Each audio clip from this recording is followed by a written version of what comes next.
नमस्ते मेरे सभी प्यारे दोस्तों को। दोस्तों, मेरा नाम जसप्रीत सिंह जौहर और मैंने 2003 में सीए क्वालिफाई किया था।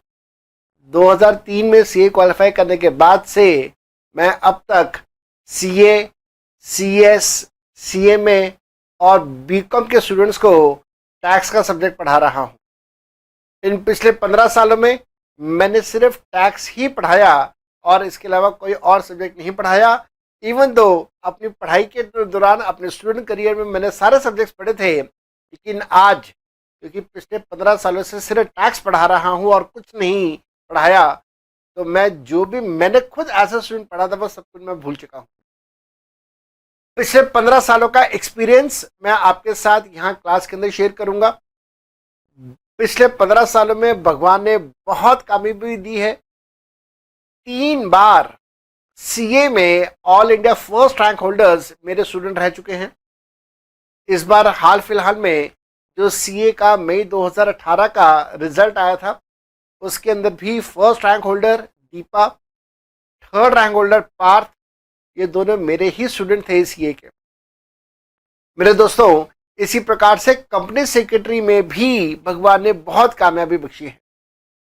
लगभग 2 साल पहले साहिब दीप सिंह नाम का एक स्टूडेंट जो दिल्ली यूनिवर्सिटी के एसआरसीसी कॉलेज में पढ़ाई किया करता था, उन्होंने कंपनी सेक्रेटरी एग्जीक्यूटिव में 2nd रैंक स्कोर किया था और वो भी मेरे ही स्टूडेंट थे। दोस्तों, इसी प्रकार से बीकॉम में भी दिल्ली यूनिवर्सिटी में बहुत सारे स्टूडेंट्स हैं, बहुत बहुत अच्छे रिजल्ट्स मेरे को दिए हैं और इसी प्रकार की मैं उम्मीद अब आप सबसे भी करूंगा कि आप लोग भी कंपनी सेक्रेटरी में मेरे को आने वाले टाइम में बहुत अच्छे रिजल्ट्स देंगे। ये जो रिजल्ट्स अच्छे आते हैं, ये दोनों का एक टीम एफर्ट आता है। एज ए टीचर मैं आपको अच्छे से अच्छी नॉलेज दूं, एज अ टीचर मैं आपको अच्छे से अच्छे तरीके से पढ़ाऊं, एज ए स्टूडेंट आप ईमानदारी से उसको पढ़ें, आप ईमानदारी से उसको याद करें, ईमानदारी से एग्जाम के अंदर आप उसको लिख के आए। ये दोनों का टीम एफर्ट होगा, लेकिन इस टीम के एफर्ट के अंदर ज्यादा रोल आपका रहेगा, बहुत कम रोल मेरा रहेगा। मेरे बच्चे, मैं आपको क्लास के स्टार्टिंग में ही आपको अपना नाम और आपको अपना टेलीफोन नंबर दे रहा हूं। मेरा नाम सीए जसप्रीत सिंह जौहर, सीए जसप्रीत सिंह जौहर, और मेरा मोबाइल नंबर है 8010921000। आप इस मोबाइल नंबर के ऊपर मेरे को कांटेक्ट कर सकते हैं, कॉल कर सकते हैं, एसएमएस कर सकते हैं, लेकिन मैं सबसे ज़्यादा कंफर्टेबल रहूँगा अगर आप मेरे को व्हाट्सअप करते हैं। तो आपसे मैं वादा कर रहा हूँ, आपके कोई भी डाउट्स अगर होंगे तो मैं इस नंबर के ऊपर आपके कॉल्स रिसीव करके आपको आपके व्हाट्सएप के आंसर करके आपके सारे डाउट्स को मैं दूर कर दूंगा। हम लोग यहाँ पे कंपनी सेक्रेटरी के लिए क्लासेस कर रहे हैं। कंपनी सेक्रेटरी, हम लोग यहाँ पे कंपनी सेक्रेटरी के लिए क्लासेस कर रहे हैं, जहां पे हमारा एग्जाम होगा दिसंबर 2018 में, या फिर हमारा एग्जाम होगा जून 2019 में। मेरे बच्चे, ईमानदारी से बता रहा हूं, मेरी एक बात को ध्यान से समझिएगा, ध्यान से सुनेगा। बहुत बहुत ईमानदारी से आपको एक बात बता रहा हूं कि हमारा जो सीए का सिलेबस है और जो हमारा कंपनी सेक्रेटरी का सिलेबस है, मेरे बेटा, वो 100% एग्जैक्ट सेम सिलेबस है। ना सिर्फ इतनी बात, जो सीए और सीएस के सिलेबस में जो टफनेस है वो भी सेम है। चाहे आप कंपनी सेक्रेटरी के स्टूडेंट हो, चाहे आप सीए के स्टूडेंट हो, एग्जाम के अंदर क्वेश्चंस भी लगभग एक जैसे ही आते हैं। सीए के कई बार ऐसा देखा गया है कि सीए के क्वेश्चंस बाद में कंपनी सेक्रेटरी में रिपीट हो जाते हैं। आप सबको बड़े अच्छे से पता है ये बात कि सीए का एग्जाम होता है मई में और कंपनी सेक्रेटरी का एग्जाम होता है जून में।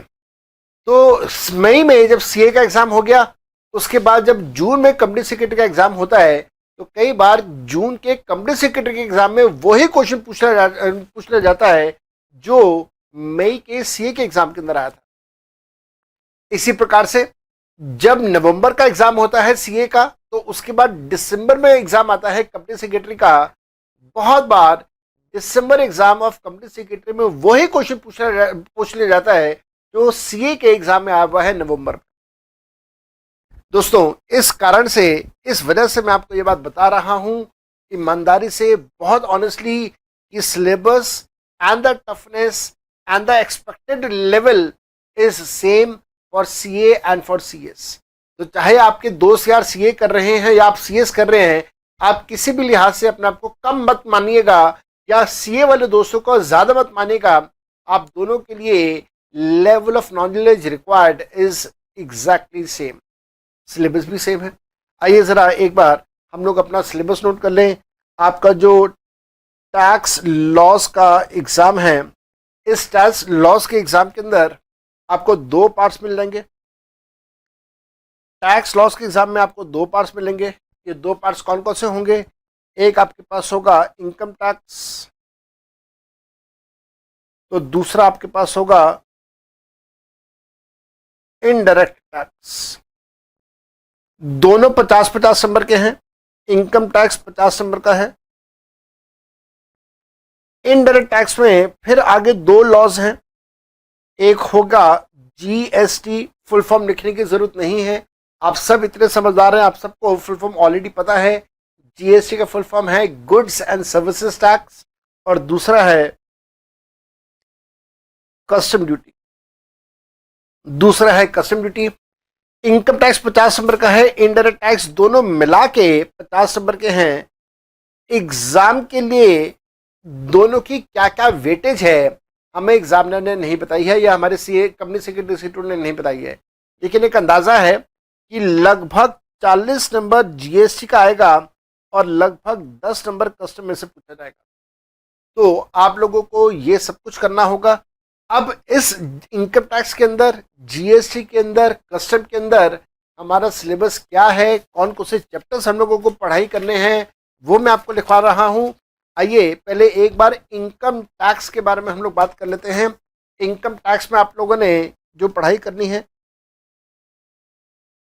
इनकम टैक्स में जो आपने पढ़ाई करनी है उसका सिलेबस क्या है।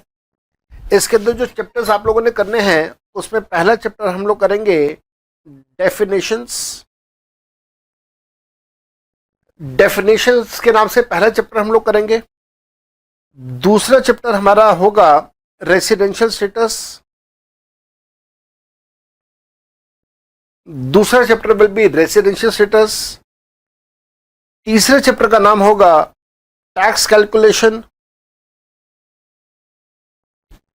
इसी प्रकार से मेरे बेटा चौथे चैप्टर का नाम होगा agriculture income.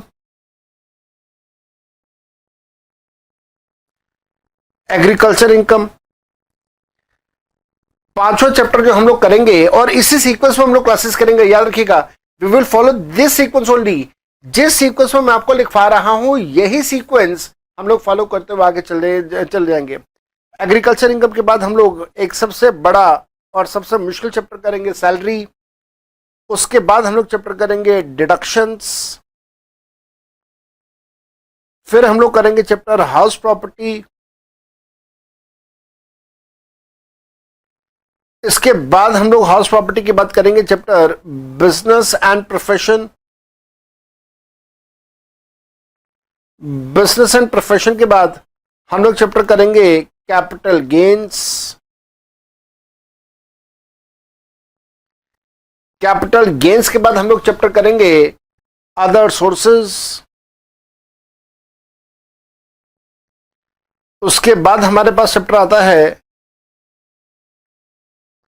Clubbing of incomes, treatment of losses,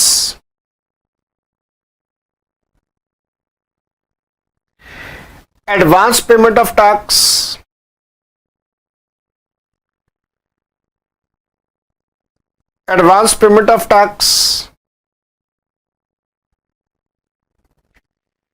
tax deducted at source,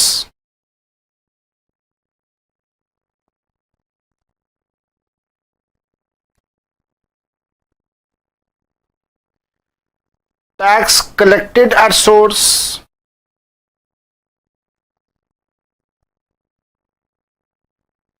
tax deducted at source, tax collected at source, बहुत सारे चैप्टर्स हैं। इवन दो ये चैप्टर्स छोटे छोटे चैप्टर्स हैं, सिर्फ कुछ चैप्टर्स ही बड़े चैप्टर्स हैं, लेकिन ये बहुत सारे हैं, गिनती में ये बहुत सारे चैप्टर्स हैं।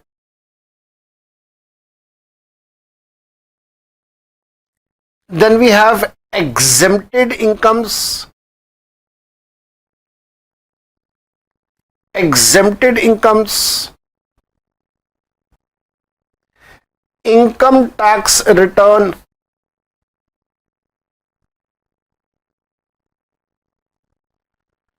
assessment proceedings,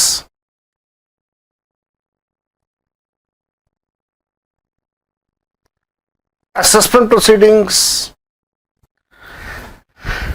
डबल टैक्सेशन, या लिख देता हूं tax management,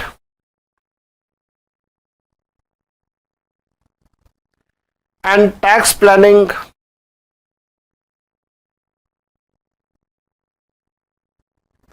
tax management, tax planning, double taxation, double taxation, taxation of various entities, taxation of various entities। तो लो जो बेटा, इस तरह से हमारे पास ये सारे चैप्टर्स इनकम टैक्स के चैप्टर्स बन जाते हैं। और इनकम टैक्स में ये सब कुछ आपको करना होगा सिर्फ 50 नंबर के लिए। देखिए कितनी हैरानगी और कितनी स्ट्रेंज बात है, all this has to be done only for 50 marks. सिर्फ 50 नंबर के लिए हमको ये सब कुछ करना होगा। इसी को बेटा हम लोग कंटिन्यू करें तो इसके बाद जो हमारे पास इनडायरेक्ट टैक्सेस का सब्जेक्ट आता है, इनडायरेक्ट टैक्सेस में हम लोगों को करना होगा subject goods and services tax का। गुड्स एंड सर्विसेज टैक्स हम लोग करेंगे। और ये जो गुड्स एंड सर्विसेज टैक्स है, जिसको हम लोग शॉर्ट में जीएसटी का नाम भी देते हैं, इस जीएसटी में अगेन हम लोगों को बहुत सारे चैप्टर्स करने हैं। कौन कौन से चैप्टर्स हम लोग करेंगे? 12 चैप्टर्स हमारे टोटल सिलेबस में हैं। 12 नहीं, इनफैक्ट 13 चैप्टर्स हमारे सिलेबस में हैं। कौन कौन से 13 चैप्टर्स हैं? पहला basic concepts and introduction, basic concepts and introduction of GST, ये हम लोग करेंगे सबसे पहले। उसके बाद हम लोग करेंगे चार्जिंग ऑफ जीएसटी, या आप चार्जिबिलिटी भी कह सकते हैं इसको। तीसरा हम लोग करेंगे nature and meaning of GST, nature and meaning of GST supply, या ऐसे लिख देना nature and meaning of supply. Fourth chapter हमारे पास आएगा value of supply. Fourth chapter will be value of supply. Fifth chapter will be exemptions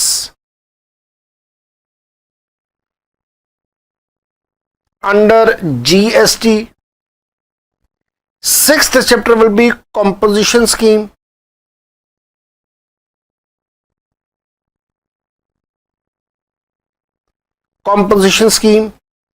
Seventh chapter will be time of supply. ये सारे chapters के नाम हैं, लिख लीजिए आराम से। Eighth chapter is place of supply.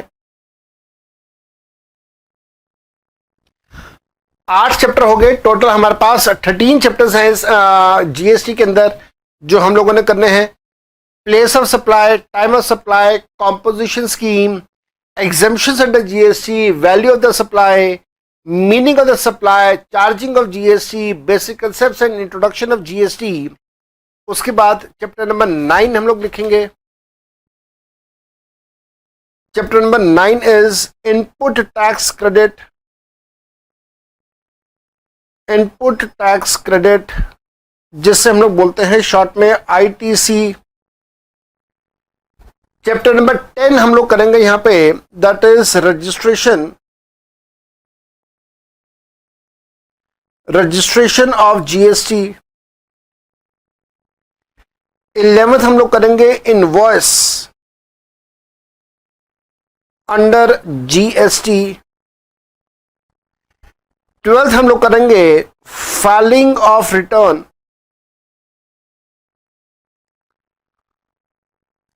Under GST. 13th chapter जो हमारा होगा, आखिरी चैप्टर होगा, that will be payment of GST, payment of GST. मेरे बेटा, इस प्रकार से आपके पास ये टोटल नंबर ऑफ चैप्टर्स आ जाते हैं।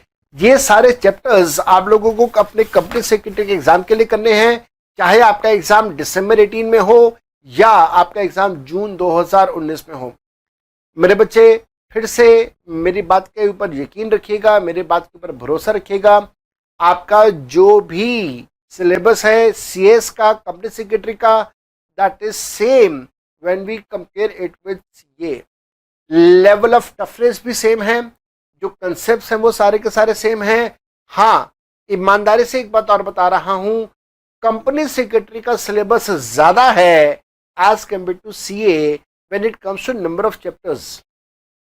सीए के मुकाबले में नंबर ऑफ चैप्टर्स आपके ज्यादा हैं, सीएस में नंबर ऑफ चैप्टर्स कम हैं।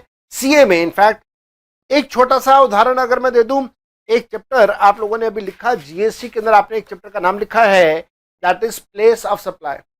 आपको हैरानगी होगी जान के, ये प्लेस ऑफ सप्लाई नाम का चैप्टर सीए के सिलेबस में नहीं है, लेकिन कंपनी सेक्रेटरी के आपके सिलेबस के अंदर है। अब आप इस बात से अंदाजा लगा लीजिए कि आपका सिलेबस ज्यादा है, सीए का सिलेबस कम है, but the level of knowledge required, the level of toughness for both is exactly same.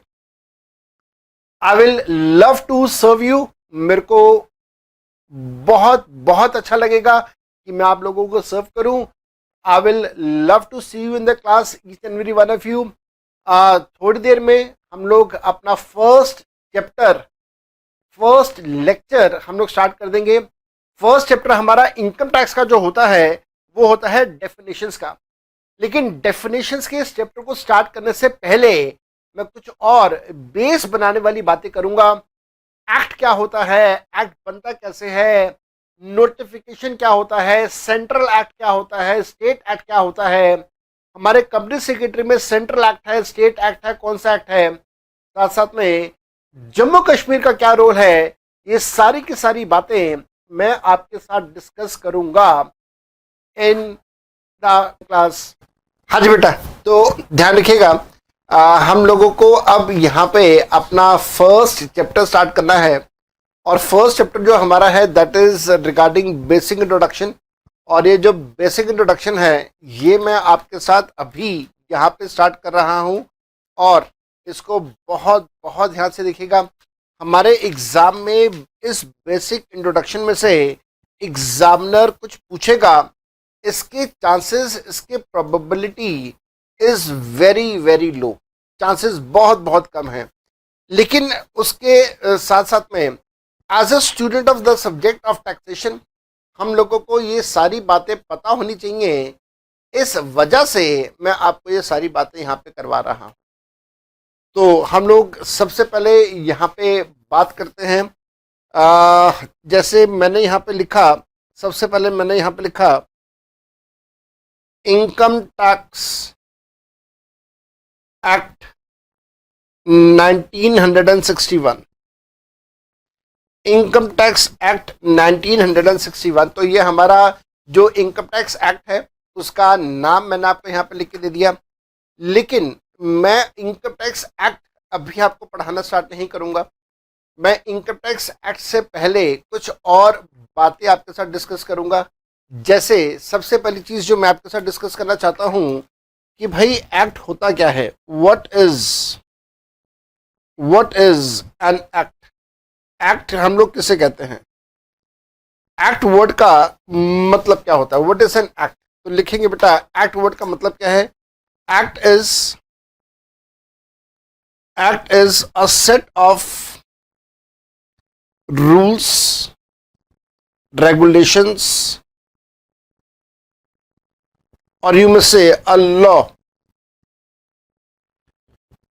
which is made by an authority to govern the society। तो मेरे बच्चे याद रखिएगा हमेशा, सोसाइटी को गवर्न करने के लिए जो लॉ बनाया जाता है एक अथॉरिटी के द्वारा, जो रूल्स एंड रेगुलेशंस बनाए जाते हैं एक अथॉरिटी के द्वारा, उन रूल्स एंड रेगुलेशंस को, उस लॉ को जो एक अथॉरिटी ने बनाया उसको हम लोग बोलते हैं एज एन एक्ट। और याद रखना हमेशा, this is always made to govern the society. Society को गवर्न करने के लिए, सोसाइटी को चलाने के लिए ये कानून, ये लॉ बनाया जाता है। दूसरा कंसेप्ट हम लोग लिखेंगे type of acts. Types of act, हमारे पास जो कानून है वो कितने प्रकार के हमारे पास कानून हैं, जो हमारे पास एक्ट होंगे वो एक्ट कितने प्रकार के एक्ट होंगे उसके बारे में हम लोग बात कर रहे हैं। Acts are of two types.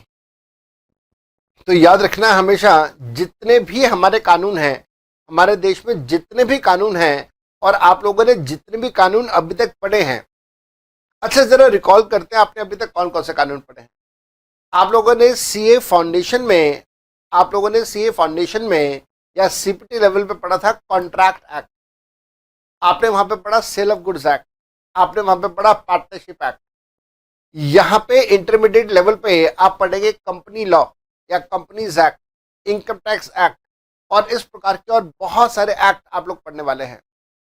ये जो सारे के सारे एक्ट हैं, इन सभी एक्ट्स को दो कैटेगरीज में हम लोग डिवाइड कर सकते हैं। ये सभी के सभी एक्ट दो प्रकार के हो सकते हैं। Acts are of two types. कौन कौन से दो प्रकार के एक्ट्स होते हैं हमारे पास? पॉइंट ए, जिसको हम लोग बोलते हैं सेंट्रल एक्ट, और पॉइंट बी, जिसको हम लोग बोलते हैं स्टेट एक्ट।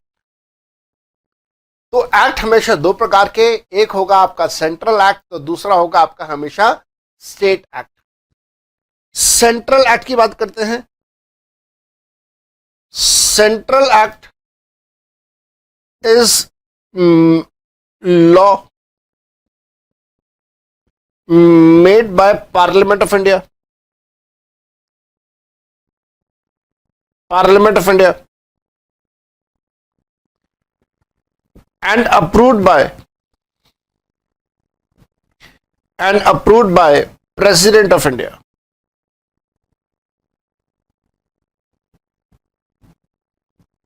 मेरे बेटा ध्यान देना, जितने भी सेंट्रल एक्ट होंगे वो सारे के सारे सेंट्रल एक्ट बनाएगा कौन?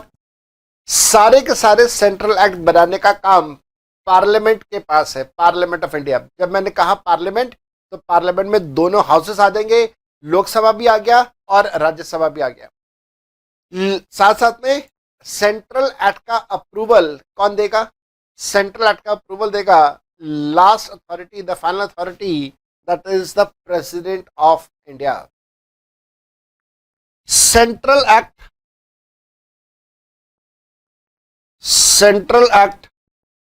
will be applicable, central act will be applicable to whole of India। Central act बनेगा तो वो बनने के बाद लागू कहां पे होगा? सेंट्रल एक्ट बनने के बाद वो सेंट्रल एक्ट लागू होगा द होल ऑफ इंडिया, पूरे इंडिया में वो वाला कानून लागू होगा। आप में से बहुत सारे स्टूडेंट्स के मन में एक प्रश्न आ गया होगा, आप में से बहुत सारे स्टूडेंट्स के मन में प्रश्न यह आया होगा कि सर आपने कहा कि कानून पूरे इंडिया में लागू होगा, क्या जम्मू कश्मीर में भी लागू होगा? हाँ मेरे बेटा, बिल्कुल हाँ, जम्मू कश्मीर में भी लागू होगा। लेकिन जम्मू कश्मीर से रिलेटेड हमारे कुछ और डिस्कशंस हैं, कुछ और बातें हम लोगों को सीखनी होंगी, जो कि मैं आपको अभी 5 या 10 मिनट के बाद सिखाऊंगा। लेकिन अभी के लिए आप इतनी बात मान के चलिए that central acts are applicable to whole of India। आगे चलेंगे, यहां पे स्टेट एक्ट्स के बारे में लिखेंगे। State act State Act is a law. State Act is a law which is made by. State Act is a law which is made by Legislative Assembly.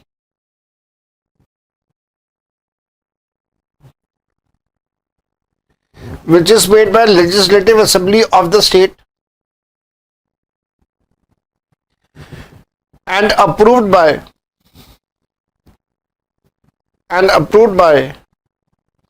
the President of India.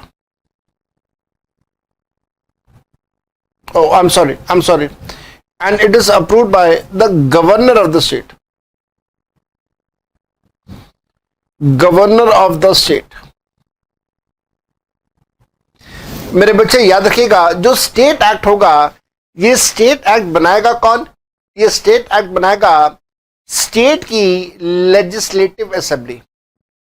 मेरे बेटा, जैसे कि parliament के अंदर हमारे पास होता है Lok Sabha and Rajya Sabha, बिल्कुल उसी प्रकार से स्टेट के अंदर हमारे पास होता है विधानसभा एंड विधान परिषद।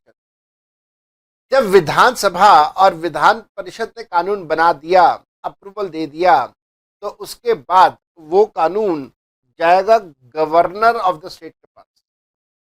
जैसे प्रेसिडेंट सेंट्रल एक्ट के अप्रूवल देते हैं, बिल्कुल उसी प्रकार से गवर्नर स्टेट एक्ट के अप्रूवल देते हैं।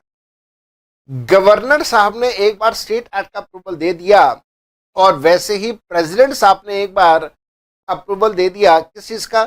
प्रेसिडेंट साहब ने एक बार अप्रूवल दे दिया फॉर द सेंट्रल एक्ट, तो वो कानून बन जाता है।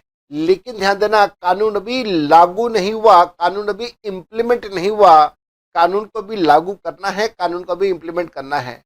कानून लागू कैसे होगा, कानून इंप्लीमेंट कैसे होगा, वो नेक्स्ट स्टेज पे मैं आपको बताने वाला हूं। लेकिन यहां तक एक छोटी सी हम लोग समरी बना लेते हैं।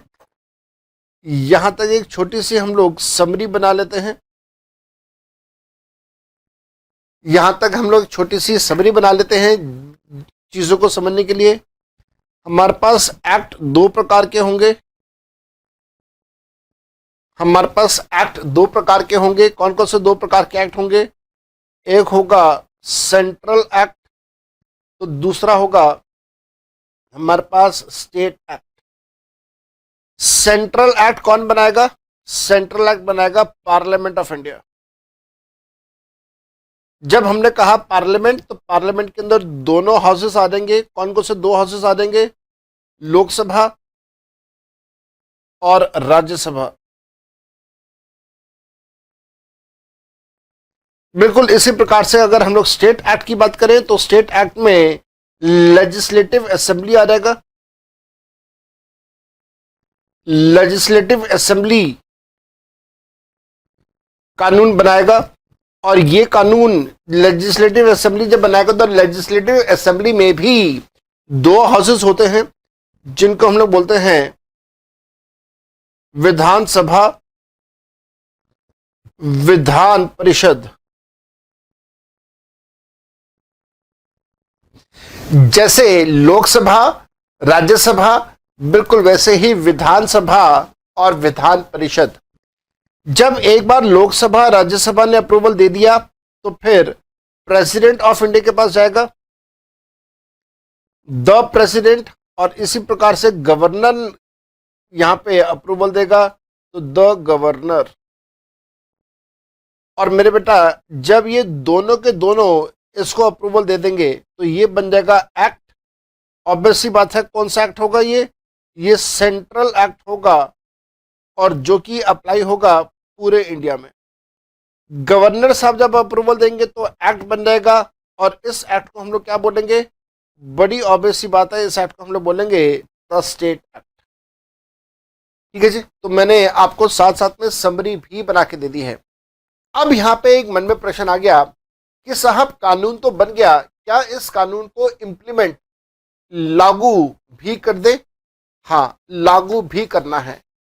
कानून इंप्लीमेंट कैसे होता है, कानून लागू कैसे होता है, वो मैंने आपको बताना है।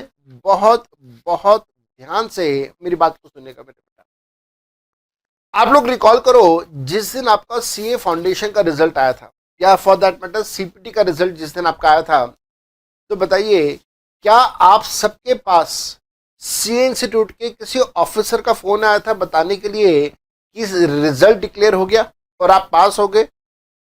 Answer is no. आपके पास किसी भी सरकारी कर्मचारी का सीए इंस्टीट्यूट के ऑफिसर का फोन नहीं आया था। क्या आप लोगों के पास कोई कॉल आया था? नहीं। कोई एसएमएस आया था? नहीं। कोई व्हाट्सएप आया था? नहीं। कोई चिट्ठी आई आपके घर पे बताने के लिए कि आप पास हो गए? नहीं। मार्कशीट आई है, लेटर नहीं आया फेल या पास के लिए। तो फिर आपको ये कैसे पता चला कि आप पास हुए, या आपके कुछ दोस्त ऐसे रहे होंगे जो पास नहीं हुए?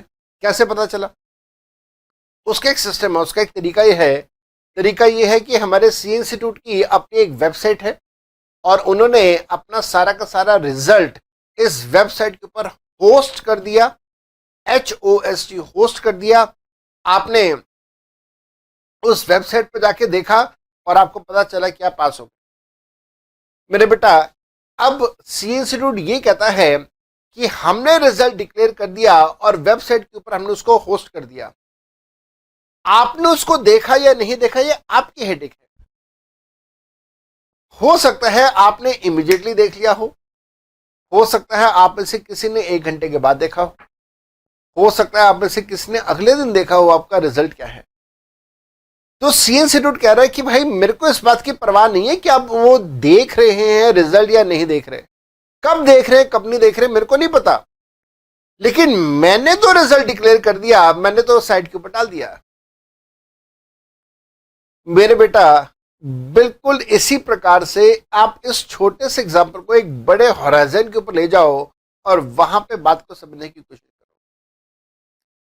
जैसे ही ये एक्ट बन गया, जैसे ही प्रेसिडेंट साहब ने या गवर्नर साहब ने अप्रूवल दे दिया, उसके बाद इस कानून को लागू भी तो करना है। लागू कैसे किया जाए? आप ऐसे मानिए कि हमारी सरकार का अपना एक अखबार होता है और उस अखबार को हम लोग बोलते हैं ऑफिशियल गैजेट। आप ऐसे मान के चलिए, इस अखबार के अंदर एक एडवर्टाइजमेंट प्रिंट कर दी जाती है। इस एडवर्टाइजमेंट को हम लोग टेक्निकल भाषा में बोलते हैं नोटिफिकेशन। मान के चलिए कि उसे बोलते हैं नोटिफिकेशन। तो मेरे बच्चे याद रखिएगा, अखबार is official gazette and advertisement is a notification.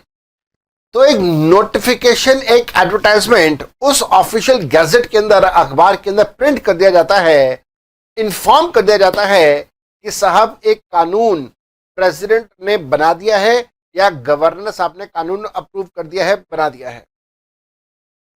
अब हमारी सरकार कहती है कि भाई आपने ये अखबार पढ़ा या नहीं पढ़ा, ये आपकी हेडेक है।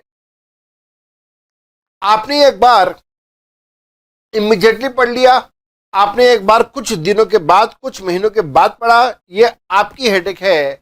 हमने तो इन्फॉर्म कर दिया था उसी दिन जिस दिन ये कानून प्रेसिडेंट साहब ने अप्रूव किया था। तो मेरे बच्चे याद रखिएगा, ये जो ऑफिशियल गैजेट है जिसके अंदर ये एडवर्टाइजमेंट आया, नोटिफिकेशन आया, इसके आने के बाद ही कानून इंप्लीमेंट हो पाता है, लागू हो पाता है। अदरवाइज हमारा कानून कभी भी लागू या इंप्लीमेंट नहीं हो पाएगा। और मेरे बेटा, जल्दी से हम लोग ये वाली बात लिखेंगे, implementation of the act.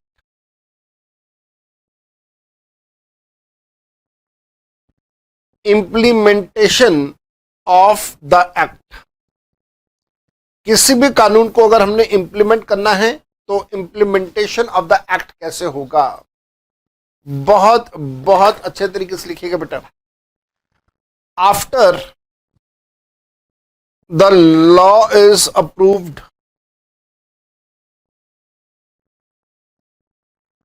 Bye the president या bye the governor.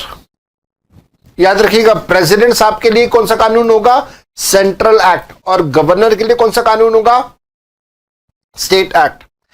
After the law is approved by the president और by the governor, the general public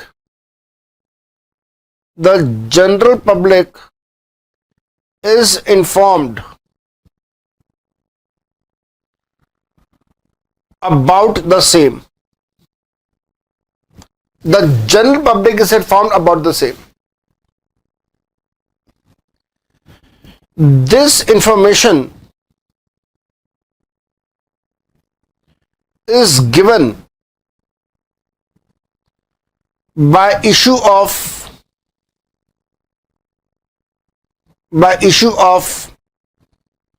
notification. आप नोटिफिकेशन को एक प्रकार का एडवर्टाइजमेंट मान के चले. Bye issue of notification in the official gazette. मेरे बेटा, ऑफिशियल गैजेट को आप एक प्रकार से सरकारी न्यूज़पेपर मान के चले. तो सरकारी न्यूज़पेपर के अंदर एक एडवर्टाइजमेंट प्रिंट कर दी जाती है. ये बताया जाता है जनरल पब्लिक को कि साहब प्रेसिडेंट साहब ने कानून बना दिया है, गवर्नर साहब ने कानून बना दिया है. अब इसके आगे की कहानी बहुत बहुत ध्यान से लिखना. द ईयर इन विच, जिस साल में, द ईयर इन विच, जिस साल में, the year in which the notification, the year in which the notification is issued is suffixed to the name of act. मेरे बच्चे याद रखना, जिस साल में नोटिफिकेशन इशू होता है, जिस साल में कानून का नोटिफिकेशन इशू होता है, वो साल कानून के नाम के पीछे लिख दिया जाता है. यहां पे मैंने वर्ड लिखा है सफिक्स्ड. सफिक्स का मतलब होता है पीछे की तरफ जोड़ देना. मेरे बेटा, अगर नाम के पहले जोड़ दिया जाए, अगर नाम के पहले जोड़ दिया जाए तो उससे हम लोग बोलते हैं प्रीफिक्स्ड. अगर नाम से पहले जोड़ दिया जाए तो उससे हम लोग बोलते हैं प्रीफिक्स्ड. मेरे ख्याल से मैं आपको ये दिखा नहीं पाया, आप इसको देख नहीं पाए. इसको पूरा एक बार लिख लीजिएगा. इम्प्लीमेंटेशन ऑफ द एक्ट, ये कानून इम्प्लीमेंट कैसे होगा? After the law is approved by the president और by the governor, the general public is informed about the same. लिख लीजिए, मैं आपकी वेट कर रहा हूं. एक बार गवर्नर साहब ने, प्रेसिडेंट साहब ने कानून बना दिया तो जनरल पब्लिक को उसके बारे में इंफॉर्म किया जाता है. कैसे इंफॉर्म किया जाता है? जनरल पब्लिक को उसके बारे में इंफॉर्म किया जाता है. इंफॉर्म करने का एक तरीका ऐसे मान के चलिए कि सरकारी अखबार है जिससे हम लोग बोलते हैं ऑफिशियल गैजेट. उस ऑफिशियल गैजेट, उस सरकारी अखबार के अंदर एडवर्टाइजमेंट लिख दी जाती है, एडवर्टाइजमेंट प्रिंट कर दी जाती है. एडवर्टाइजमेंट को हम लोग बोलेंगे एक प्रकार से नोटिफिकेशन. मेरे बेटा, जिस ईयर में नोटिफिकेशन इशू किया जाता है वो ईयर नाम के पीछे,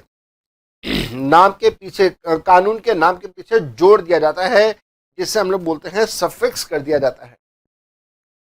साथ साथ में मेरे बच्चे कुछ और बातें, बहुत बहुत इंटरेस्टिंग सी बातें मैंने आपको लिखवानी है. लिखेंगे मेरे साथ साथ में. मेरे ख्याल से आपने यहां तक सबने कॉपी कर लिया होगा. एग्जाम्पल यहां पे लिख लीजिएगा. Income tax act 1961, income tax act 1961. ये 1961 कौन सा ईयर है? The year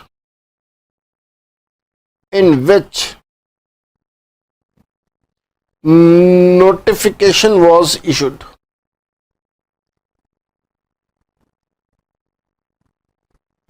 The year in which notification was issued, जिस ईयर में नोटिफिकेशन इशू हुआ वो ईयर हमेशा कानून के नाम के पीछे जोड़ दिया जाता है।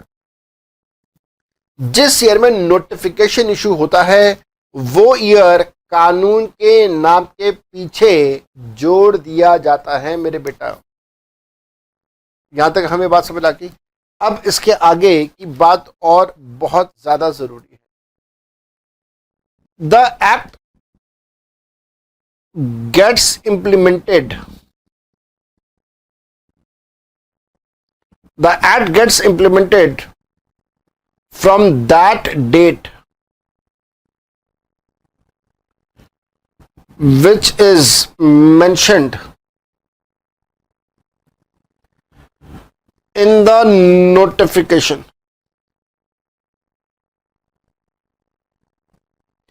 मेरे बच्चे याद रखिएगा, कानून कौन सी तारीख से लागू होगा?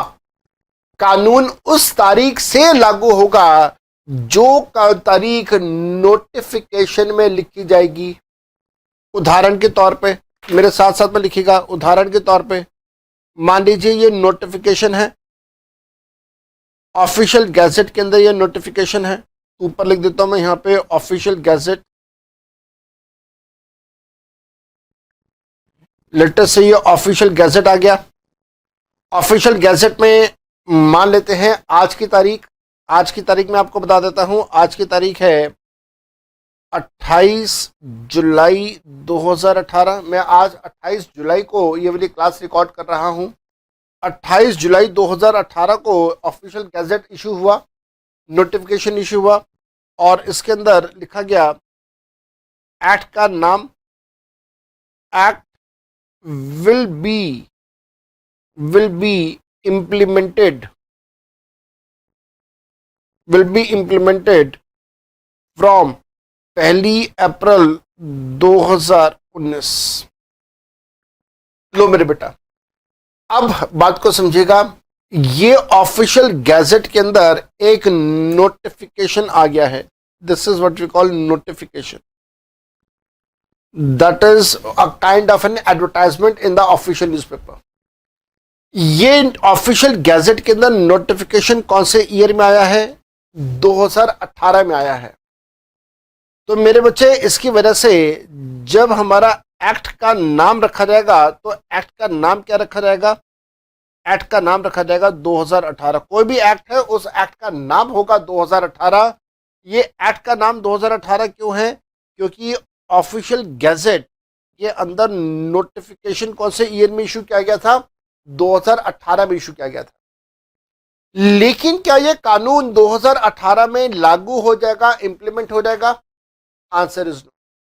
यह कानून लागू होगा अप्रैल 2019 से, क्योंकि नोटिफिकेशन में तारीख अप्रैल 2019 की लिखी हुई है। This act will be implemented, this act will be implemented from 1 April 2019। that is the date given in the notification। that is the date given in the notification। तो जो सी तारीख नोटिफिकेशन में लिख दी जाए, जो सी तारीख नोटिफिकेशन में लिख दी जाए, वो तारीख जो सी तारीख नोटिफिकेशन में लिख दी जाए उस तारीख से हमारा ये कानून लागू हो जाएगा, इंप्लीमेंट हो जाएगा। अच्छा, अब यहां पे एक और बड़ी मजेदार बात आती है, ध्यान से लिखिएगा। However,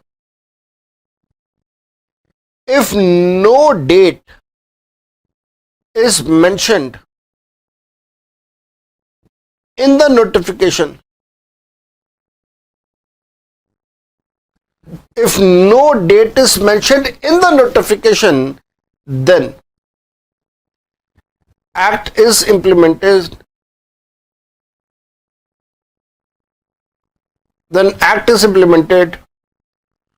from that date on which notification was issued।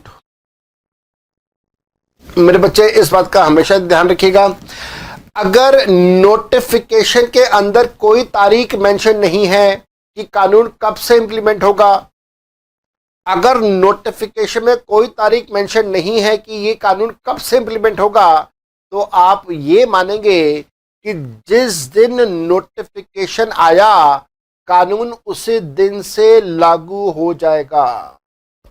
आप ये मानेंगे कि जिस दिन नोटिफिकेशन आया कानून उसी दिन से लागू हो जाएगा। सो मेरे बेटा these are some things, basic things जो हमें पता होनी चाहिए। अगर आपको ये सारी बातें पता हैं, आपने फाउंडेशन लेवल पे या सीपीटी लेवल पे ये सब कुछ पढ़ा हुआ है तो बहुत अच्छी बात, और अगर आपने ये सब कुछ नहीं पढ़ा हुआ था तो आपको ये सारी बातें पता होनी चाहिए। As a student of CA, as a student of commerce, आपसे उम्मीद की जाती है कि आपको ये सारी बातें पता होनी चाहिए। इस वजह से मैं आपको ये सारी बातें यहाँ पे लिखवा रहा हूँ। हाँ, जो अभी हमने बात लिखी है उसका उदाहरण भी लिख लीजिएगा। मान लीजिए ये नोटिफिकेशन है, ऑफिशियल गैजेट के अंदर ये नोटिफिकेशन आया, ऑफिशियल गैजेट के अंदर ये नोटिफिकेशन आया आज की तारीख पे। आज की तारीख क्या है? आज की तारीख है 28 जुलाई 2018। यहां पे लिखा डैश एक्ट गेट्स इंप्लीमेंटेड। अब ध्यान से देखना, नोटिफिकेशन में कोई तारीख मेंशन नहीं है कि कानून कौन सी तारीख से इंप्लीमेंट होगा। No date has been mentioned कि कौन सी तारीख से इंप्लीमेंट होगा। मेरे बच्चे जब कभी भी कोई तारीख मेंशन ना हो, तो मैंने अभी आपको बताया कि जिस तारीख पे वो नोटिफिकेशन इशू हुआ कानून उसी तारीख से इंप्लीमेंट भी हो जाएगा, लागू भी हो जाएगा। तो ये बात हम लोग यहां पे लिख लेते हैं।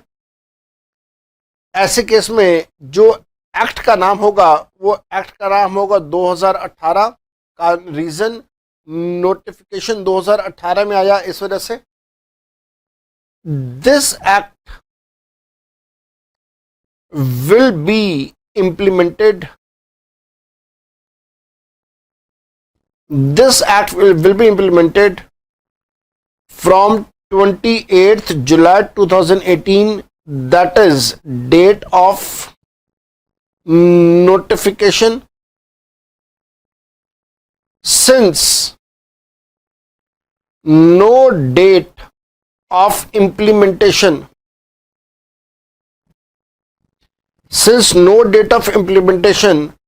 was given in notification में कानून को अप्लाई करने की कोई तारीख मेंशन नहीं थी, और क्योंकि कोई तारीख मेंशन नहीं थी इस वजह से हमने कौन सी तारीख से इंप्लीमेंट कर दिया? हमने उसे इंप्लीमेंट कर दिया उस तारीख से जिस तारीख पे वो नोटिफिकेशन इशू किया गया था। तो ये है आपके पास एक बहुत बहुत basic understanding of the subject.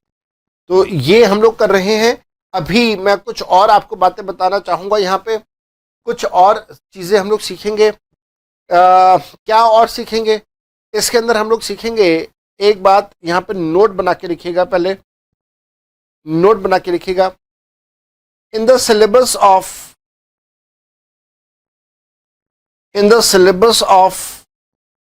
CA, CS, CMA, we have only central acts, and we do not have to study any of state act. मेरे बच्चे बहुत बहुत बहुत ध्यान से इस बात को समझेगा। हमारा जो सिलेबस है सीए का, कंपनी सेक्रेटरी का, कॉस्ट एंड मैनेजमेंट अकाउंटेंट का, इन सभी सिलेबसेस के अंदर हमारे एग्जाम के अंदर सिर्फ सेंट्रल एक्ट पूछे जाते हैं। एक भी स्टेट एक्ट हमारे एग्जाम में नहीं पूछा जाता। इसके पीछे कारण भी है। इसके पीछे कारण भी है। कारण क्या है? कारण ये है कि हमारा जो सीए का एग्जाम है ये अक्रॉस इंडिया सेम एग्जाम आता है, पूरे इंडिया में सेम क्वेश्चन पेपर आता है। जो क्वेश्चन पेपर यहां मेरे शहर में, दिल्ली के शहर में आएगा, वही क्वेश्चन पेपर आपके शहर में आएगा। अगर आप मान लीजिए कलकत्ता में हैं तो वही क्वेश्चन पेपर आएगा जो यहां दिल्ली में आएगा। अगर आप जयपुर में हैं, जोधपुर में हैं, अगर आप मान लेते हैं चेन्नई में हैं, मान लेते हैं आप भोपाल में हैं, इंदौर में हैं, आप जालंधर में हैं, आप लुधियाना में हैं, आप हिंदुस्तान के किसी भी कोने में हो, पटना में हैं, भागलपुर में हैं, आप किसी भी शहर में हो, तो उस शहर के अंदर भी वही क्वेश्चन पेपर पूछा जाएगा जो यहां दिल्ली शहर में पूछा गया है। और याद रखिएगा पूरे हिंदुस्तान में एक ही क्वेश्चन पेपर सर्कुलेट किया जाता है, क्योंकि पूरे हिंदुस्तान के अंदर कॉमन क्वेश्चन पेपर आने वाला है। इस वजह से हमारे सी इंस्टीट्यूट ने ये डिसाइड किया कि हम एग्जाम के अंदर सिर्फ सेंट्रल एक्ट पूछेंगे, किसी भी स्टेट का कानून नहीं पूछेंगे। अब जरा इमेजिन करो सिचुएशन जहां पे हमारे सी इंस्टीट्यूट स्टेट एक्ट पूछने लग जाए। तो जरा सोचो कि अगर बिहार का कोई कानून हमारे सिलेबस में डाल दिया जाए तो क्या मेरे को यहां दिल्ली में बैठे हुए बिहार के कानून को सीखने की कोई जरूरत है? Answer is no. क्या गुजरात के स्टूडेंट को बिहार के कानून को सीखने की जरूरत है? Again answer is no. या फॉर दैट मैटर बिहार के स्टूडेंट को क्या कर्नाटका का कानून सीखने की जरूरत है? Again answer is no. क्योंकि हम लोग अपनी अपनी स्टेट का कानून या किसी दूसरे स्टेट के कानून को जानने में इंटरेस्टेड नहीं है। इस वजह से हमारे सी इंस्टीट्यूट ने ये डिसाइड कर लिया कि हम सिलेबस के अंदर भी स्टेट एक्ट नहीं पूछेंगे। और हमारे सीए सिलेबस के अंदर, सीएस के सिलेबस के अंदर, सीएमए के सिलेबस के अंदर, चाहे वो फाउंडेशन हो, एग्जीक्यूटिव हो या फाइनल हो, हर स्टेज के ऊपर जो एग्जाम में पूछा जाता है वो सिर्फ एक चीज पूछी जाती है, दैट इज सेंट्रल एक्ट। मेरे दोस्तों, इसके साथ साथ में एक और बहुत बहुत जरूरी चीज हम लोगों को सीखनी है, that is Jammu and Kashmir. Jammu and Kashmir के बारे में हम लोगों को बहुत सारी बातें सीखनी है। हम लोगों को जम्मू कश्मीर के बारे में बहुत सारी बातें नहीं पता हैं और हम लोग हमेशा असमंजस या डाउटफुल सिचुएशन में रहते हैं कि भाई ऐसा क्यों कि कॉन्ट्रैक्ट एक्ट जम्मू कश्मीर में एप्लीकेबल नहीं होता, लेकिन जब इनकम टैक्स एक्ट की बात करते हैं तो जम्मू कश्मीर में एप्लीकेबल होता है। तो ऐसा क्यों? उसके पीछे कोई कारण है? हाँ, बिल्कुल कारण है।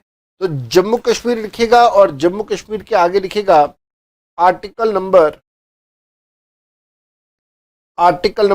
370। मेरे बेटा, जम्मू कश्मीर की स्टोरी या इसका बैकग्राउंड बहुत बड़ा है, बहुत बड़ा है। अगर मैं यहां पे समझाने लगूं तो कहानी 1919 से स्टार्ट हो जाती है। दैट मीन्स लगभग 100 साल पीछे चला जाऊंगा मैं। लेकिन हमें उस सब की जरूरत नहीं है। हमें जो जरूरत है, वो जो हमारे सब्जेक्ट के लिए जरूरत है, मैं सीधा उस मुद्दे के ऊपर आ जाता हूं। लिखेंगे बेटा, after partition of India, JK Jammu Kashmir became part of India. मेरे बच्चे, 1947 में हमारे देश का बंटवारा हुआ और 1947 में जब अगस्त के महीने में हमारे देश का बंटवारा हुआ तो जम्मू कश्मीर एक ऐसा ज्योग्राफिकल एरिया था, एक ऐसा किंगडम था जिसने उस समय अगस्त के महीने में हमारे देश के साथ मर्ज नहीं किया था। जम्मू कश्मीर हमारे देश का पार्ट बनता है कहीं दिसंबर या जनवरी में जाके। अगस्त में हमें हमारे देश को आज़ादी मिली तो नवंबर, दिसंबर, जनवरी के महीने में जाके कहीं पे जम्मू कश्मीर हमारे देश का पार्ट बनता है। So after the partition of India, Jammu Kashmir became part of India, but the king of Jammu Kashmir had put many conditions before merging with India। तो मेरे बेटा याद रखना, इंडिया में मर्ज करने से पहले जम्मू कश्मीर के राजा ने बहुत सारी कंडीशंस लगा दी थी। आप सोच रहे होंगे जम्मू कश्मीर का राजा कौन था? लिख देना, king of Jammu Kashmir at the time of partition was Mr. Hari Singh।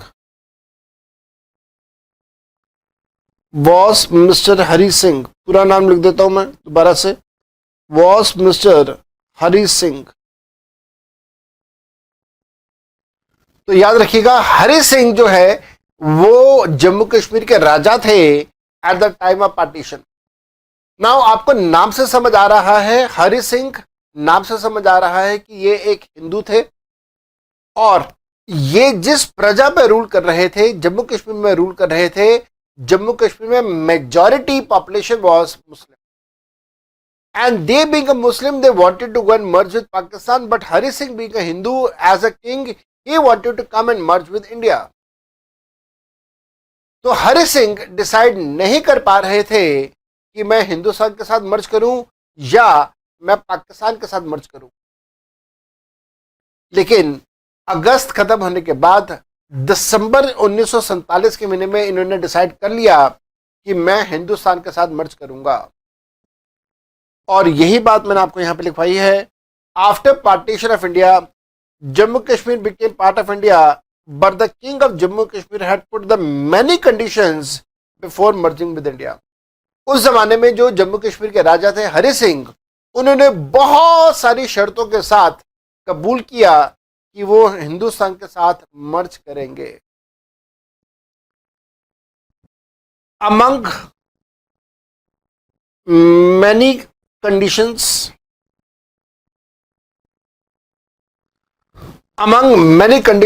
इस लाइन का क्या मतलब हुआ? अमंग मैनी कंडीशंस, बहुत सारी कंडीशंस में से एक की बात कर रहे हैं। Among many conditions, one condition was that any act of India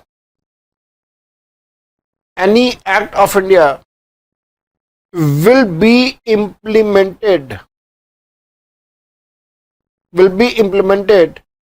to Jammu and Kashmir only if both of these conditions are satisfied। मेरे बेटा ध्यान देना, राजा हरि सिंह ने बहुत सारी कंडीशंस लगा दी थी हिंदुस्तान के साथ मर्ज करने के लिए। आपको शायद ये बात पता हो, जम्मू कश्मीर का अपना अलग कॉन्स्टिट्यूशन है, अपना अलग संविधान है, हिंदुस्तान के मुकाबले में उनका अलग संविधान है। जम्मू कश्मीर का अपना अलग फ्लैग है, जम्मू कश्मीर की अपनी अलग सिटीजनशिप होती है। हिंदुस्तान का कोई भी व्यक्ति जम्मू कश्मीर में जाके अपनी जमीन जायदाद नहीं परचेस कर सकता है। और इस प्रकार की और बहुत सारी terms and conditions Hari Singh ने लगाई हिंदुस्तान के साथ मर्ज करने के लिए। उन्हीं कंडीशंस में से एक कंडीशन ये भी थी कि हिंदुस्तान का कोई भी कानून जम्मू कश्मीर में अप्लाई तब होगा जब ये दोनों कंडीशन सेटिस्फाई हो जाएंगी। दो कंडीशंस क्या हैं? Both conditions are satisfied. ये दो कंडीशंस कौन कौन सी हैं जिनको सेटिस्फाई करना है? ध्यान से लिखेंगे बेटा। पहली condition, the approval to implement the act is taken from Jammu Kashmir. कोई भी कानून जम्मू कश्मीर में अप्लाई करना है तो उससे पहले जम्मू कश्मीर सरकार का अप्रूवल लेना जरूरी होगा। तो पहली चीज आप जम्मू कश्मीर सरकार का अप्रूवल लीजिए, अप्रूवल लीजिए। दूसरी बात, दूसरी कंडीशन, भाई मैंने आपसे इजाजत तो मांगी, अब ये भी डिपेंड करेगा कि आपने मेरे को इजाजत दी या आपने मेरे को इजाजत नहीं दी। तो दूसरी कंडीशन क्या है? दूसरी कंडीशन, द रूलर ऑफ या rulers of Jammu and Kashmir give approval to the act.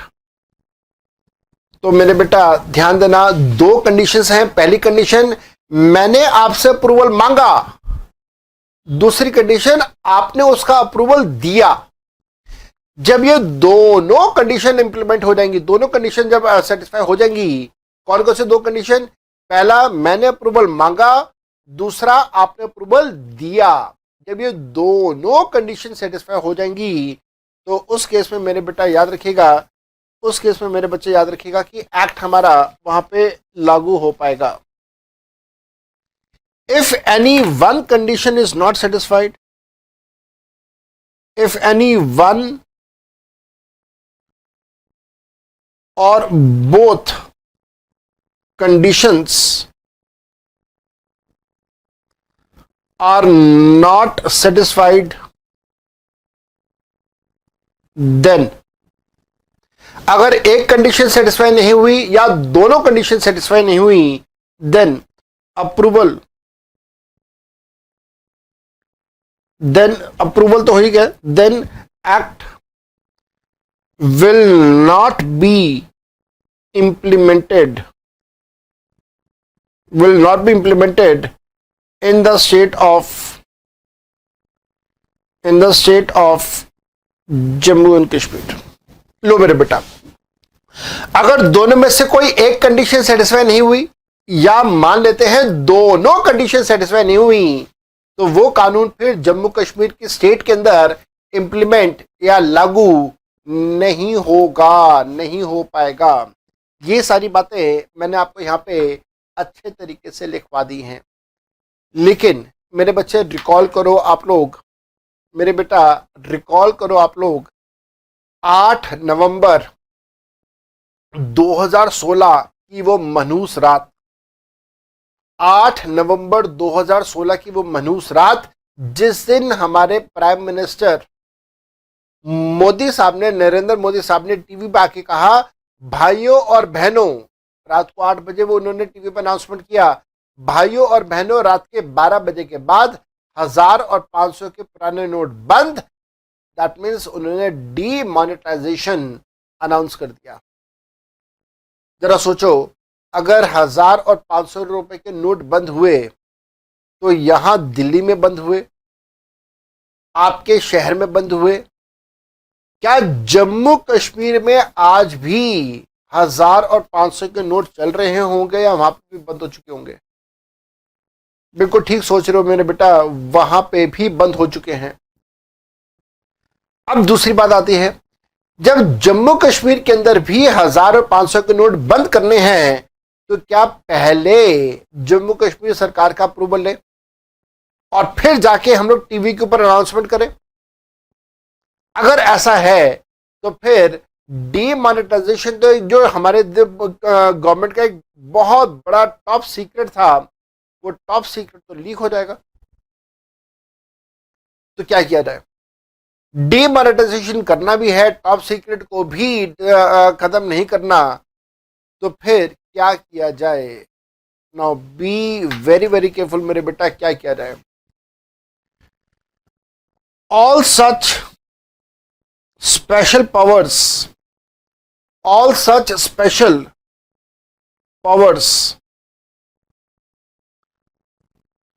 were given to the state of Jammu and Kashmir. All such special powers were given to the state of Jammu and Kashmir when Constitution of India was made. मेरे बेटा ध्यान देना, जब हमारे देश का संविधान बना, कॉन्स्टिट्यूशन बना तो कॉन्स्टिट्यूशन के अंदर ये सारे के सारे स्पेशल पावर हमने जम्मू कश्मीर सरकार को दे दी हैं। Article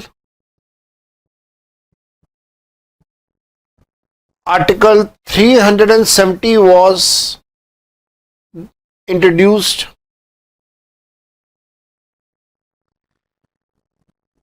in the constitution,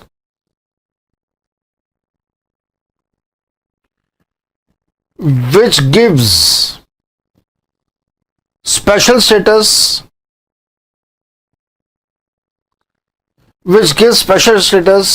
to Jammu and Kashmir, and thus special powers to Jammu and Kashmir। तो मेरे बेटा ध्यान देना, जम्मू कश्मीर को स्पेशल पावर भी मिल गई और स्पेशल स्टेटस भी मिल गया।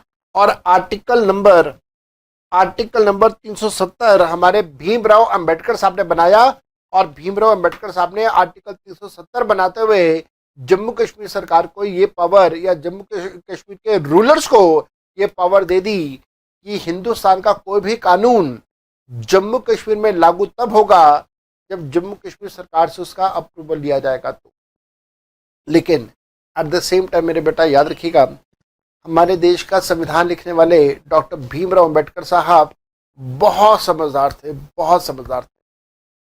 Hats off to that gentleman. उन्होंने जब ये संविधान लिखा तो बड़े सुंदर तरीके से उन्होंने लिखा। आगे लिखेंगे, इसी बात में लिखेंगे, हाउ एवर।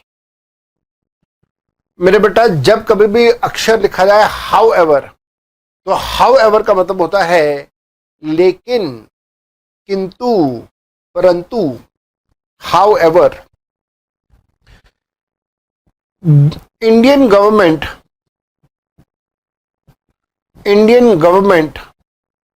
या इंडियन पार्लियामेंट, कुछ भी लिख देना, इंडियन गवर्नमेंट या Indian parliament is not required to take approval of Jammu Kashmir rulers for following 5 matters।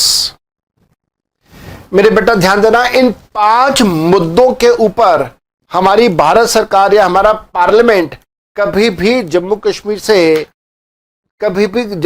से सलाह या अप्रूवल नहीं लेगा। ये 5 मुद्दे कौन कौन से हैं? C, D, E, F और T। याद कर लेना, C, D, E, F, T, जहां पे C stands for currency, D stands for defense, E stands for elections या election commission, F stands for foreign policy, and T stands for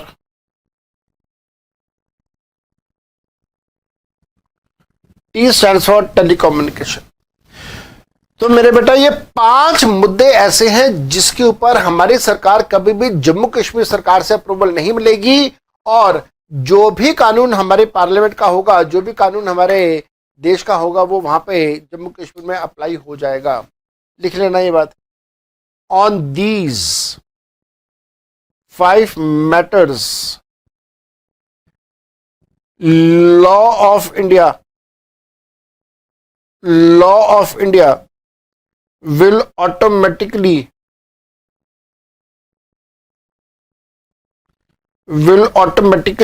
apply to the state of Jammu and Kashmir. तो मेरे बेटा ध्यान देना, इन 5 matters के ऊपर हमारे देश को जम्मू कश्मीर सरकार से किसी प्रकार के कोई अप्रूवल की जरूरत नहीं है, और ऑटोमेटिकली ये कानून वहां पे जम्मू कश्मीर में अप्लाई हो जाएंगे। ये 5 चीजें कौन कौन सी हैं? ये 5 चीजें में आता है, पहला करेंसी। तो 8 नवंबर 2016 8 नवंबर 2016 को डीमोनेटाइजेशन हुआ, 500 और 1000 के नोट बंद हो गए। तो आपको क्या लगता है कि उससे पहले क्या हमारी भारत सरकार ने या मोदी साहब ने जम्मू कश्मीर सरकार से अप्रूवल लिया होगा? नहीं, बिल्कुल नहीं लिया होगा। अप्रूवल लेना जरूरी भी नहीं है। याद रखिएगा, see currency becomes an exceptional case. अगर अप्रूवल लिया जाता तो भाई टॉप सीक्रेट डिस्क्लोज करना पड़ जाता, और एक बार आपने टॉप सीक्रेट किसी को बता दिया तो वो डेफिनेटली वो आगे जाके 4 लोगों को बताएगा ही बताएगा, 100% 4 लोगों को बताएगा, और टॉप सीक्रेट सीक्रेट नहीं रहेगा, सारी दुनिया को पता चल जाएगा। सो करेंसी एक मुद्दा ऐसा है जिसके ऊपर जम्मू कश्मीर सरकार से अप्रूवल नहीं लेना। दूसरी बात, जम्मू कश्मीर में करेंसी हिंदुस्तान की करेंसी चलेगी, जम्मू कश्मीर अपनी करेंसी नहीं छाप सकता है। इसी प्रकार से डिफेंस की बात करें तो जम्मू कश्मीर वाले अपनी आर्मी नहीं रखेंगे, और जम्मू कश्मीर में जो भी आर्मी की रिक्वायरमेंट्स होगी वो इंडिया अपनी आर्मी भेज के फुलफिल करेगा। इलेक्शन कमीशन, जम्मू कश्मीर के पास अपना इलेक्शन कमीशन नहीं होगा। वहां पे जो भी इलेक्शंस करवाने होंगे उसकी जिम्मेवारी हिंदुस्तान सरकार की होगी। फॉरेन पॉलिसी, इंडिया का पाकिस्तान के साथ, इंडिया का चाइना के साथ कुछ टेरिटरी डिस्प्यूट्स हैं, और ये जो टेरिटरी डिस्प्यूट्स हैं, बॉर्डर डिस्प्यूट्स हैं, इन टेरिटरी और बॉर्डर डिस्प्यूट्स को रिजॉल्व करने की पावर सेंट्रल गवर्नमेंट के पास रहेगी, और जम्मू कश्मीर के स्टेट गवर्नमेंट का इसके अंदर कोई रोल किसी प्रकार का नहीं रहेगा।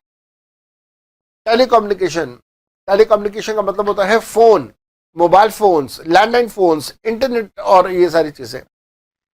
तो टेलीफोन के ऊपर, इंटरनेट के ऊपर कानून बनाने की पावर जम्मू कश्मीर से रिलेटेड, ये भी कानून बनाने की पावर पार्लियामेंट के पास है, और जम्मू कश्मीर सरकार से हमें कोई अप्रूवल की जरूरत नहीं है। जैसे आप ऐसे जो से स्टूडेंट्स वैष्णो देवी टेम्पल गए हुए हैं, आप लोग रिकॉल करें, अगर आपके पास प्रीपेड फोन था तो वो प्रीपेड फोन जैसे ही आपने जम्मू में एंटर किया, आपका प्रीपेड फोन चलना बंद हो गया था। तो प्रीपेड फोन जम्मू कश्मीर में नहीं चलेंगे, सिर्फ पोस्टपेड फोन चलेंगे। ये किसने डिसाइड किया और क्यों डिसाइड किया? ये डिसाइड किया है हमारी सेंट्रल गवर्नमेंट ने, और हमें इसके लिए कोई अप्रूवल जम्मू कश्मीर सरकार से नहीं चाहिए। इसके पीछे कारण भी है। कारण एक बड़ा सिंपल सा कारण है, जो प्रीपेड फोन के सिम कार्ड्स होते हैं उनको एक्वायर करना, उनको ऑब्टेन करना बहुत आसान होता है। आप सिर्फ अपने कुछ डॉक्यूमेंट सबमिट कीजिए जो कि नकली भी हो सकते हैं, और उसके बाद 4 घंटे के अंदर अंदर आपका सिम कार्ड एक्टिवेट हो जाएगा। लेकिन पोस्टपेड कनेक्शंस में ऐसा नहीं होता। पोस्टपेड कनेक्शंस के अंदर कंपनी का कोई एक रिप्रेजेंटेटिव आपके घर पे आएगा, जिसका आपने एड्रेस दिया हुआ है, आपके घर की पूरी वेरिफिकेशंस करेगा, और जब सब कुछ ठीक ठाक लगेगा तो कंपनी को कह दिया जाएगा कि आप इनको पोस्टपेड नंबर इशू कर दीजिए। मेरे बेटा, अब जरा इमेजिन करो कि पोस्टपेड नंबर लेना ज्यादा आसान होगा या प्रीपेड नंबर लेना ज्यादा आसान होगा?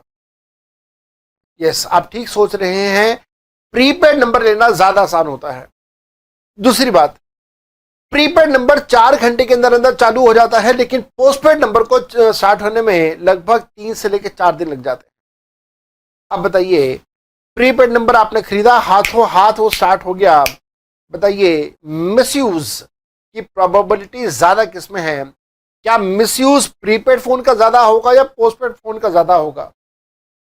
यस, अगेन आपने ठीक सोचा, हाई प्रोबेबिलिटी ये है कि जो प्रीपेड नंबर्स हैं उनका मिसयूज ज्यादा होगा। मेरे बेटा, Jammu Kashmir being a sensitive area and very very sensitive area, वहां पे सरकार ने प्रीपेड फोन्स इसी कारण से बंद कर दिए कि उनका एक्विजिशन बहुत आसान हो जाता है, उनको ऑपरेट करना बहुत आसान हो जाता है। तो सरकार ने कहा पॉलिसी बनाओ, सिर्फ पोस्टपेड कनेक्शन चलेंगे, प्रीपेड सारे फोन बंद कर देंगे। जम्मू कश्मीर में प्रीपेड फोन नहीं चलते हैं। अभी हाल फिलहाल में जम्मू कश्मीर के अंदर इंटरनेट भी बैन किया गया है 1 हफ्ते के लिए। जम्मू कश्मीर में कोई इंटरनेट नहीं चलेगा, ना मोबाइल पर चलेगा, ना किसी और तरीके से। हाँ, ब्रॉडबैंड इंटरनेट्स वहां पे चल रहे हैं, उनको बैन नहीं किया गया है। ये इंटरनेट चलेगा नहीं चलेगा, प्रीपेड नहीं चलेगा, सिर्फ पोस्टपेड चलेगा, ये कौन डिसाइड करेगा? ये डिसाइड करेगा हमारा पार्लियामेंट। और क्या इसके लिए हमें जम्मू कश्मीर सरकार से अप्रूवल लेने की जरूरत होगी? Again the answer is big no. हमें जम्मू कश्मीर सरकार के अप्रूवल की बिल्कुल भी कोई आवश्यकता इसमें नहीं है। इट इज नॉट रिक्वायर्ड कि हम लोग जम्मू कश्मीर सरकार से इसका अप्रूवल लें। ठीक है मेरे बेटा, तो यहाँ पे एक बहुत जरूरी चीज जो जम्मू कश्मीर से रिलेटेड है वो मैंने आपको बता दी है, और इसकी वजह से अब हमारा काम बहुत बहुत आसान हो जाएगा, क्योंकि income tax act Jammu Kashmir में अप्लाई होता है, जीएसटी जम्मू कश्मीर में अप्लाई होता है। क्यों होता है? क्योंकि हमने अप्रूवल लिया और अप्रूवल हमें मिल भी गया, इस वजह से अप्लाई होता है। कॉन्ट्रैक्ट एक्ट अप्लाई नहीं होता, sale of goods act apply नहीं होता, क्योंकि हमने उनसे अप्रूवल ही नहीं मांगा था। जब अप्रूवल ही नहीं मांगा तो अप्रूवल मिला भी नहीं होगा, इस वजह से वो कानून वहां पे इंप्लीमेंट नहीं होते हैं। तो मैंने आपको यहाँ पे कुछ ऐसी चीजें बताई हैं जो आपको सीए फाउंडेशन लेवल पे पता होनी चाहिए थी। चलो कोई बात नहीं, नहीं पता थी तो कोई बात नहीं, अब आपको ये बातें पता चल चुकी हैं। ओके बेटा, जम्मू कश्मीर का हम लोग ये कंसेप्ट सारी बातें सीख चुके हैं, और अब हम लोग इस कंसेप्ट से और आगे चलते हैं। एक और बहुत ज़रूरी कंसेप्ट मैं आपको यहाँ पर सिखाने वाला हूँ, लेकिन उससे पहले आइए जरा एक छोटा सा सेक्शन नंबर 1 मैं आपको करवा रहा हूँ। We are starting with section number 1। Section number 1 हमें बताता है income tax act 1961 is applicable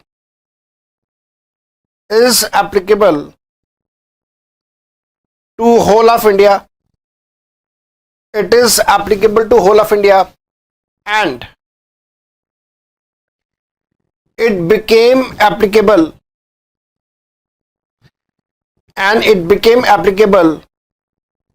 from 1st April 1962। और मेरे बेटा इतना लिखने के बाद आप इसके नीचे एक बॉक्स बना दीजिए। इस बॉक्स के अंदर हम लोग कुछ लिखेंगे, लेकिन इस बॉक्स के अंदर क्या लिखेंगे वो मैं आपको आज नहीं बताऊंगा। मे बी हम लोग सेकंड क्लास के एंड में या थर्ड क्लास की स्टार्टिंग में हम लोग डिस्कस करेंगे कि इस बॉक्स के अंदर क्या लिखा जाएगा। नाउ यहाँ पे मैं अगेन आपके साथ एक बहुत बहुत ज़रूरी डिस्कशंस कर रहा हूँ।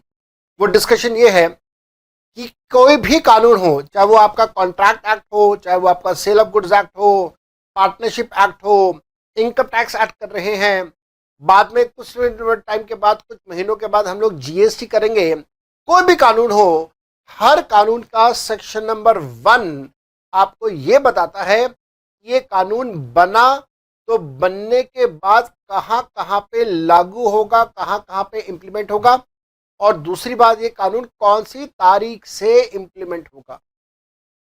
जैसे अगर हम लोग इनकम टैक्स एक्ट की बात करें तो इनकम टैक्स एक्ट का सेक्शन नंबर 1 हमें बताता है कि ये कानून एप्लीकेबल होगा टू होल ऑफ इंडिया, पूरे इंडिया में एप्लीकेबल होगा। तो मेरे बेटा जब पूरे इंडिया में एप्लीकेबल होगा तो इसका मतलब ये हुआ कि ये साथ साथ में एप्लीकेबल होगा even in the state of Jammu and Kashmir. Jammu Kashmir में भी लागू होगा। ये बात हम लोगों को यहाँ से अच्छे से समझ आ गई। उसके बाद यहाँ पे एक और बात लिखी हुई है, इट इज एप्लीकेबल फ्रॉम 1 अप्रैल 1962। याद रखिएगा बच्चे, मैं पूरे होशो आवास में बोल रहा हूं।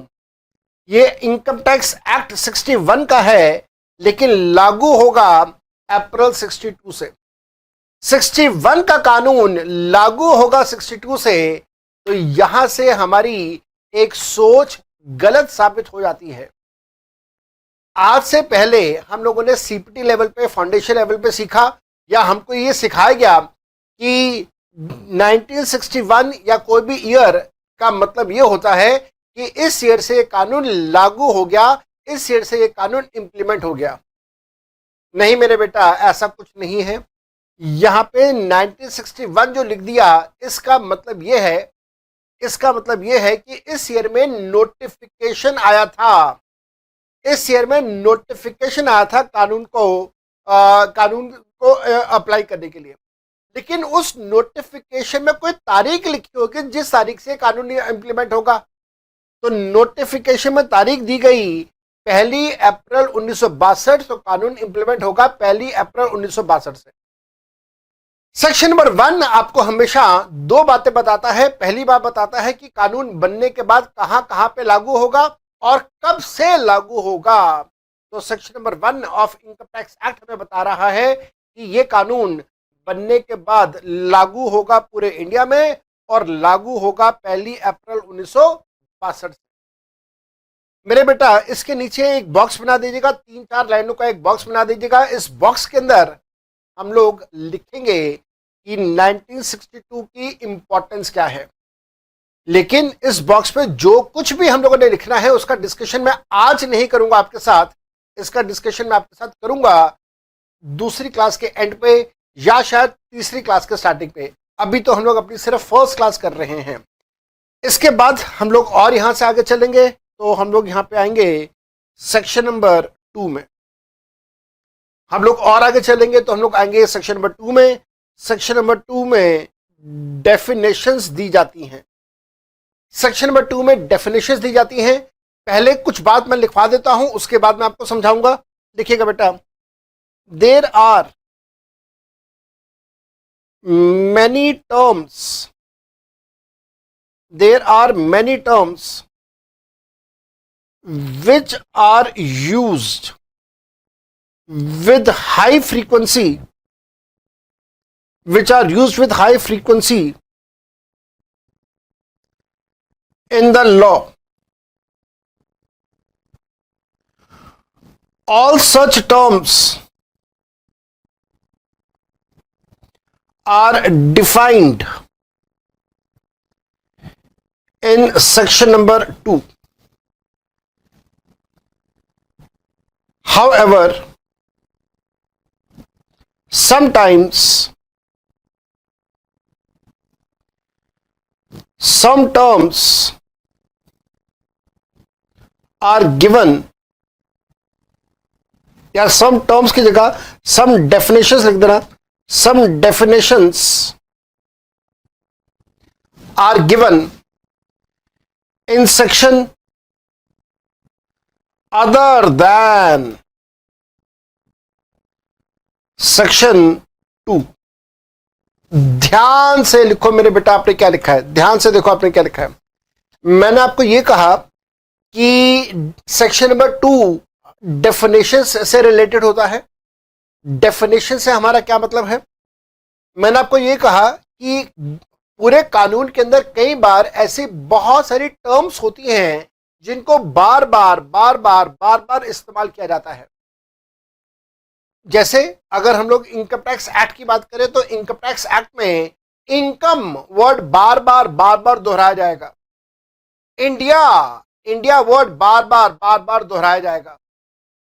तो ऐसे वर्ड्स जैसे इनकम है, जैसे इंडिया है, कुछ और वर्ड्स हैं जिन वर्ड्स को बार बार रिपीट किया जाता है, तो सरकार उन सभी वर्ड्स का एक पर्टिकुलर मीनिंग पहले से ही डिफाइन कर देती है और वो डेफिनेशन दे देती है सेक्शन नंबर 2 के अंदर। लेकिन बहुत बार ऐसा भी होता है कि कुछ डेफिनेशंस सेक्शन नंबर 2 में ना देके किसी और सेक्शन में दे दी जाए। ये बात मैंने दूसरे पैराग्राफ में लिखवा दिया। हाउएवर समटाइम्स, कभी कभार, सम डेफिनेशंस, कुछ परिभाषाएं are given in section which are other than section 2। Other than section 2 का मतलब वो डेफिनेशन सेक्शन 2 में नहीं होगी, सेक्शन 2 के अलावा किसी और सेक्शन में होगी। नाउ इन दोनों का क्या बेनिफिट होगा, क्या मतलब होगा, कुछ और डिटेल्स ध्यान से पढ़ेगा बेटा। all definitions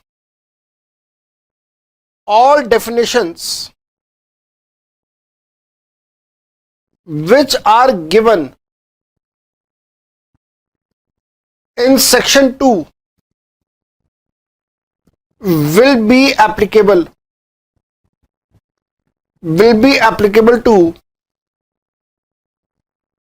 whole of act. मेरे बेटा ध्यान देना, सेक्शन नंबर 2 के अंदर जितनी भी डेफिनेशंस दी जाएंगी वो सारी डेफिनेशन पूरे एक्ट के अंदर अप्लाई होंगी। But definitions which are not given in section 2, definitions which are not given in section 2 will apply only to that chapter in which that section is given, under which definition is given। लो मेरे बेटा, बहुत simple अंग्रेजी भाषा। मैंने आपको यह कहा कि सारी की सारी डेफिनेशंस सेक्शन नंबर 2 में गिवन होती हैं, लेकिन कभी कभार कुछ डेफिनेशंस ऐसी हैं जो सेक्शन 2 में गिवन ना होके किसी और सेक्शन में गिवन होंगी। फिर मैंने आपको यह कहा कि जो डेफिनेशन सेक्शन 2 में गिवन है वो डेफिनेशन पूरे एक्ट में अप्लाई होती है, लेकिन एट द सेम टाइम जो डेफिनेशन सेक्शन 2 में गिवन नहीं है, किसी और सेक्शन में गिवन है, वो डेफिनेशन सिर्फ उस पर्टिकुलर चैप्टर के लिए एप्लीकेबल होगी जिस चैप्टर में वो सेक्शन कवर हो रहा है। अब आप कहेंगे साहब इसका कोई उदाहरण दो। बिल्कुल दूंगा जी उदाहरण। आपके मन में बात आई है तो उसका आंसर जवाब आपको कागज पर जरूर मिलेगा। एग्जाम्पल लिखेंगे, the word relative, the word relative has been defined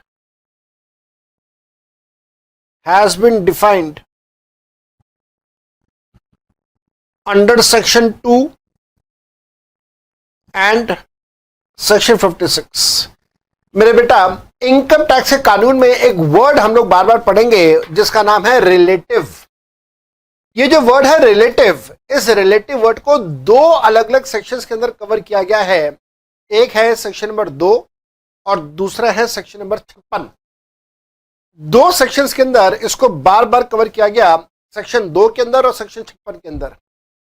अब मेरे बच्चे समझना, जो परिभाषा सेक्शन 2 में दी जाएगी, मैं रिपीट कर रहा हूं, जो परिभाषा सेक्शन 2 में दी जाएगी रिलेटिव की, वो परिभाषा पूरे एक्ट में सब जगह अप्लाई होगी।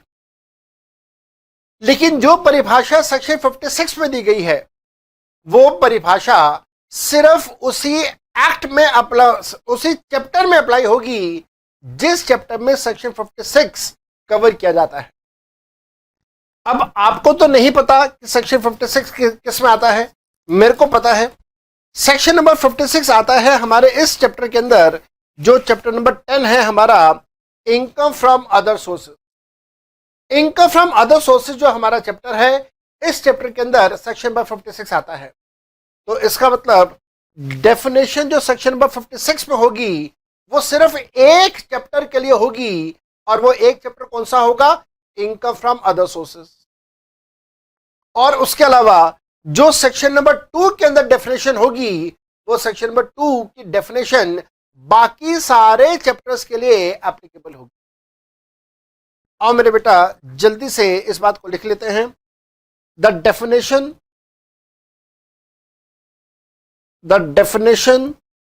Of relative under section 2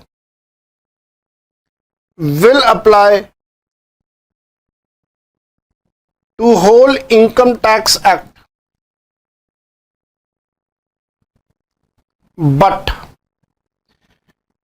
definition of relative under section 56 will apply only to the chapter of only to the chapter of income of other sources. Only to the chapter of income of other sources, since section 56 is given in that chapter. तो लो मेरे बेटा, यहां पे जाके हम लोगों ने definitions के बारे में एक बहुत बेसिक सी चीज सीख ली है. अगेन, ये चीज अगर आपने फाउंडेशन में सीखी हुई है तो बहुत अच्छी बात, और अगर ये सारी चीजें आपने फाउंडेशन लेवल पे नहीं सीखी हैं तो कोई बात नहीं. इस लेवल पे, आईपीसीसी लेवल पे आके हम लोगों ने ये सारी बातें अच्छे से सीख ली हैं. चलो यहां से अब मैं और आगे बढ़ता हूं. आप लोगों को सारी बातें यहां से अच्छे से समझ आ गई हैं. मेरे बेटा, अगर आपको कभी भी किसी भी तरह का कोई भी प्रॉब्लम हो तो मेरे नाम के नीचे आपको यहाँ पे ये जो टेलीफोन नंबर दिखाई दे रहा है, आप इस टेलीफोन नंबर पर मेरे को कॉल कर सकते हैं, आप इस टेलीफोन नंबर पर मेरे को व्हाट्सअप कर सकते हैं, and I will be more than happy to serve you. किसी भी तरह का कोई भी डाउट हो आप मेरे को कॉल कर सकते हैं. मेरे दोस्तों, आज की क्लास का एक और बहुत ज़रूरी कंसेप्ट जो मैंने आपको सिखाना है, उसके बाद नेक्स्ट क्लास में हम लोग अपना चैप्टर नंबर 1 स्टार्ट कर देंगे. मैंने आपको जो एक और कंसेप्ट सिखाना है आज की क्लास में, वो है टाइप ऑफ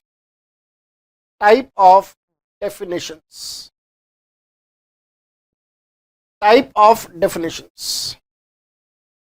डेफिनेशंस कितने प्रकार की हो सकती हैं, टाइप ऑफ डेफिनेशंस मैं आपको यहां पे सिखा रहा हूं.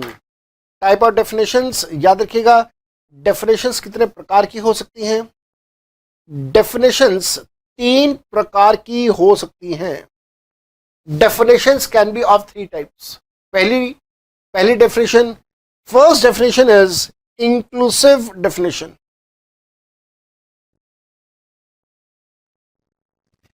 Second definition is exhaustive definition. And third one is hybrid definition. मेरे बेटा, डेफिनेशन, ये 3 प्रकार की डेफिनेशन होती है. कौन कौन से 3 प्रकार? इंक्लूसिव डेफिनेशन, एग्जॉस्टिव डेफिनेशन और हाइब्रिड डेफिनेशन. ये 3 प्रकार की डेफिनेशंस हमारे पास होती हैं. इन तीनों डेफिनेशंस में क्या क्या होता है, आइए जरा स्टार्ट करते हैं. पहले हम लोग डिस्कशन करते हैं इंक्लूसिव डेफिनेशन के बारे में. इंक्लूसिव डेफिनेशन के बारे में डिस्कशन कर रहा हूं मैं आपके साथ. पहले इसका मीनिंग लिखते हैं. इंक्लूसिव डेफिनेशन का मतलब क्या है? This is an open-ended definition, and as a reader of law, we can add more to the definition. We can add more to the definition. We can add something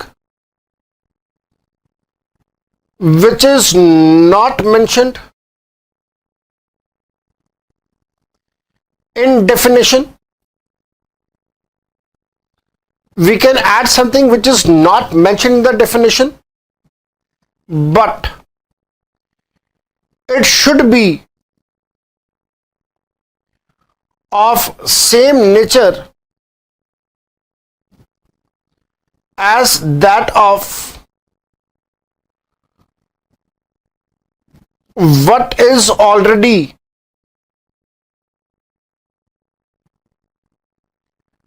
mentioned in definition. लो मेरे बेटा, मैंने बहुत कुछ आपको लिखवा दिया अभी समझाया कुछ नहीं है, पहले लिख लो आराम से, उसके बाद मैं आपको बहुत अच्छे तरीके से ये बात समझाऊंगा। पहले ये सारी बातें लिख लो, मैं पढ़ देता हूं आपके लिए meaning. This is an open ended definition. आप सोच रहे होंगे भाई ओपन एंडेड डेफिनेशन का क्या मतलब हुआ, समझाऊंगा अभी, 2 मिनट दो मेरे को। As a reader of the law, reader of the law का मतलब हम लोग कानून पढ़ने वाले हैं, कानून बनाने वाले हम लोग नहीं है। कानून बनाने वाले तो पार्लियामेंट है, लेकिन हम लोग कानून पढ़ने वाले हैं, हम लोग कानून को पढ़ते हैं। As a reader of the law we can add more to the definition, हम लोग डेफिनेशन में और जोड़ सकते हैं और ऐड कर सकते हैं। We can add something which is not mention in the definition, जो डेफिनेशन में मेंशन नहीं है हम उसको अपनी तरह से डेफिनेशन में जोड़ सकते हैं, but it should be of the same nature as that of what is already mention in the definition. हम सिर्फ वही चीजें जोड़ेंगे जैसी चीजें डेफिनेशन में ऑलरेडी मेंशन हैं, बिल्कुल वैसी ही चीजें हम लोग उसके अंदर और जोड़ देंगे। अब इसको समझाऊंगा एग्जाम्पल के साथ, लेकिन एक बात और लिखिएगा, एक बात और लिखिएगा। सच डेफिनेशन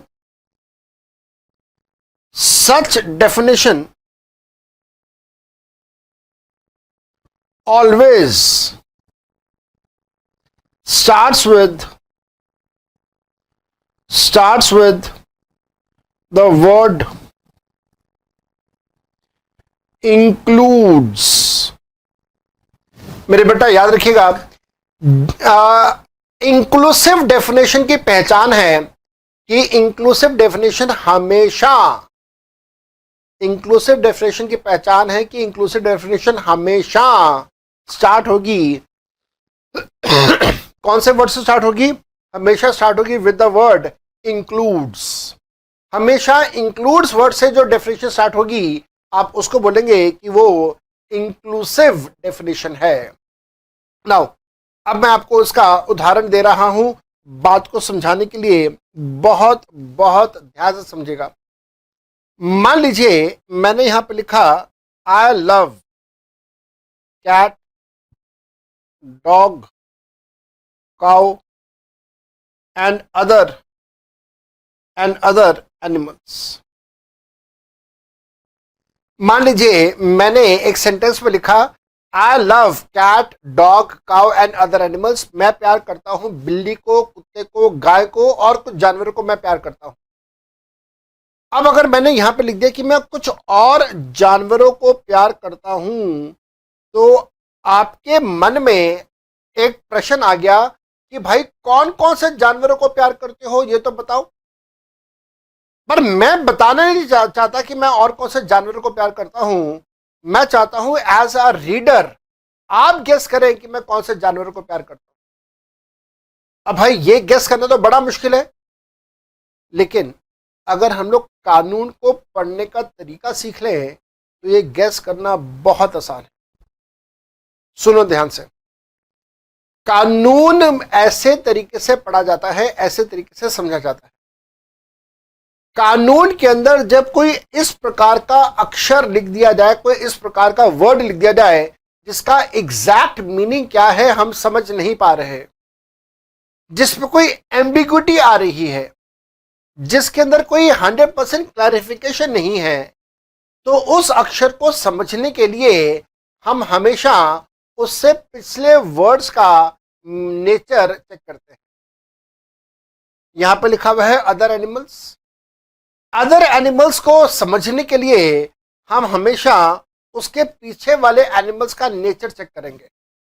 पीछे वाले एनिमल्स कौन से हैं? इसके पीछे एनिमल्स हैं cat, dog, cow.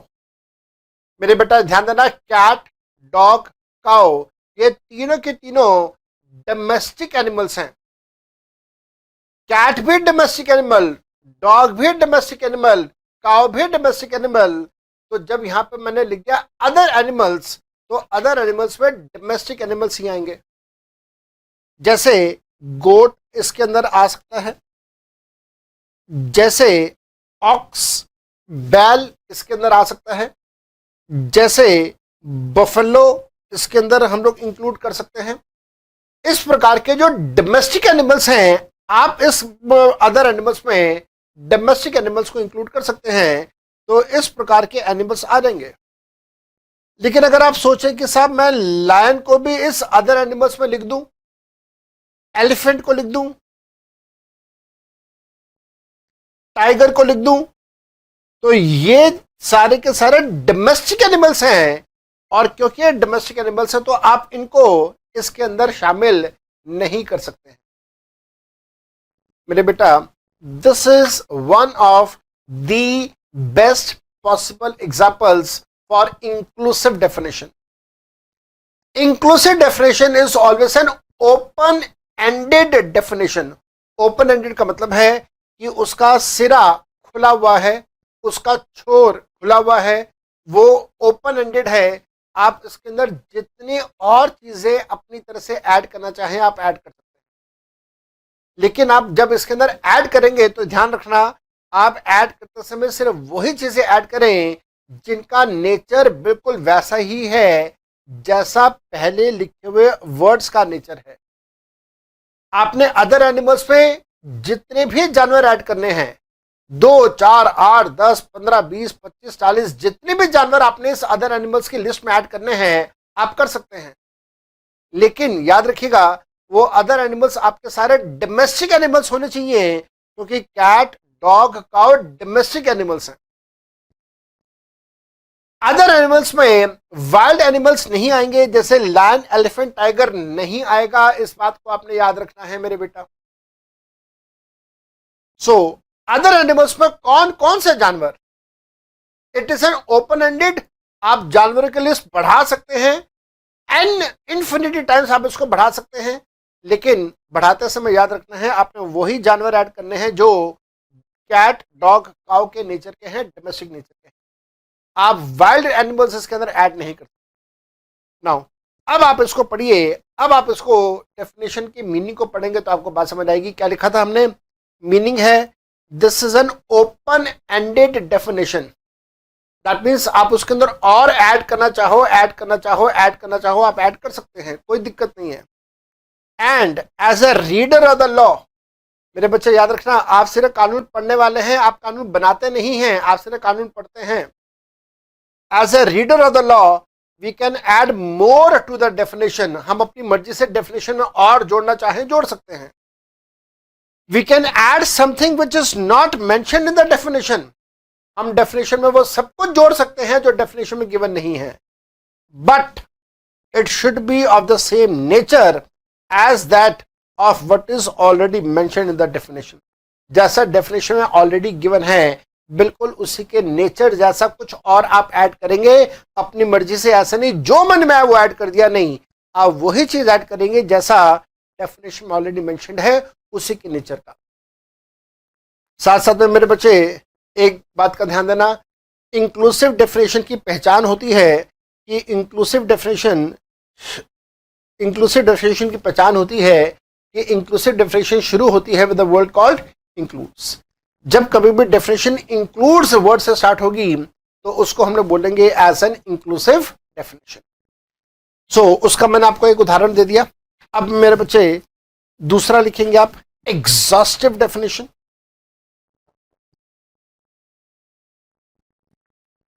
Exhaustive definition,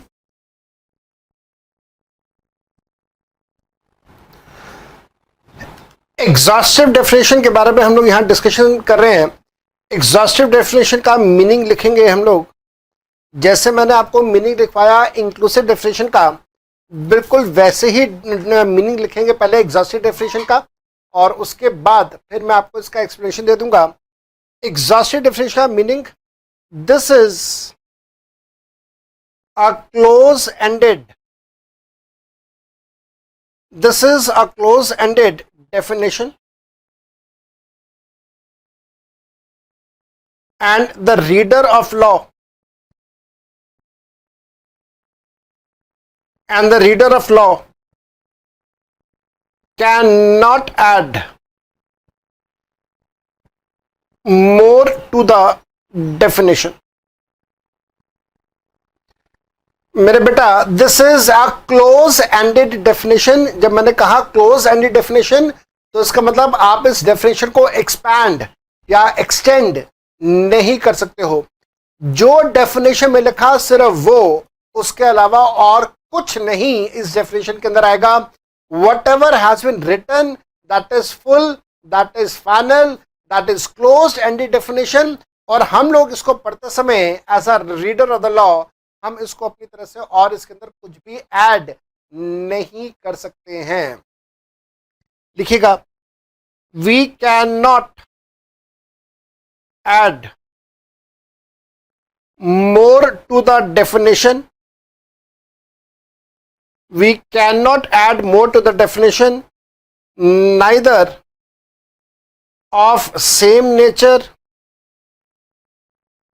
neither of the same nature, nor of different nature। ना तो सेम नेचर का आप ऐड करेंगे, ना आप उसके अंदर कुछ डिफरेंट नेचर का ऐड करेंगे। Neither of the same nature nor of the different nature, आप कुछ भी इसके अंदर अपनी तरह से ऐड नहीं कर सकते हैं। This is what we call an exhaustive definition. अगर मैं आपको समझाने के लिए इसका एक उदाहरण दूं तो मैं उदाहरण के तौर पे ऐसे यहां पे लिख सकता हूं। मैंने यहां पे लिखा I love cat dog cow, full stop. बस मैं बिल्ली, कुत्ते और गाय को प्यार करता हूं, इसके अलावा और मैं किसी जानवर को प्यार नहीं करता। मैं किसी और चौथे जानवर को प्यार नहीं करता, मैं सिर्फ बिल्ली, कुत्ते और गाय को प्यार करता हूं। फुल स्टॉप लगा दिया। अब आप इसके अंदर कोई चौथा जानवर ऐड नहीं करेंगे, ना तो वो सिमिलर नेचर का होगा, ना वो डिफरेंट नेचर का होगा। You can not add something more to it. This is full and final definition, a close ended definition, जिसके अंदर हम लोग अपनी तरह से और कुछ भी ऐड नहीं कर सकते हैं। Nothing can be added. This is what we call an exhaustive definition. इसके साथ साथ में मेरे बेटा लास्ट टॉपिक आज की क्लास का, और उसके बाद जो हमारा फर्स्ट क्लास होगा वो चैप्टर का जो हमारा पहले चैप्टर का जो फर्स्ट क्लास होगा वो हम लोग नेक्स्ट क्लास में स्टार्ट कर देंगे। और आज की क्लास का जो हमारा लास्ट टॉपिक है that is hybrid definition.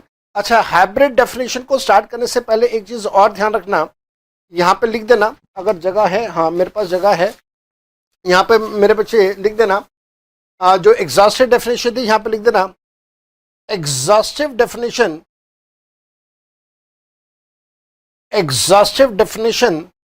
Always starts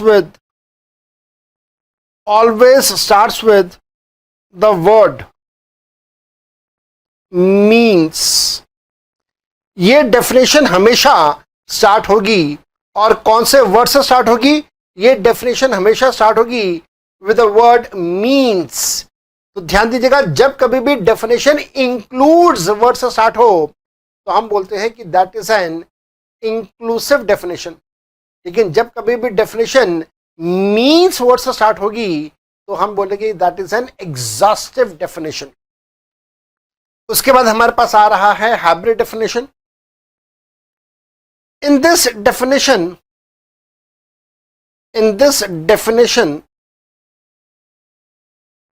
both means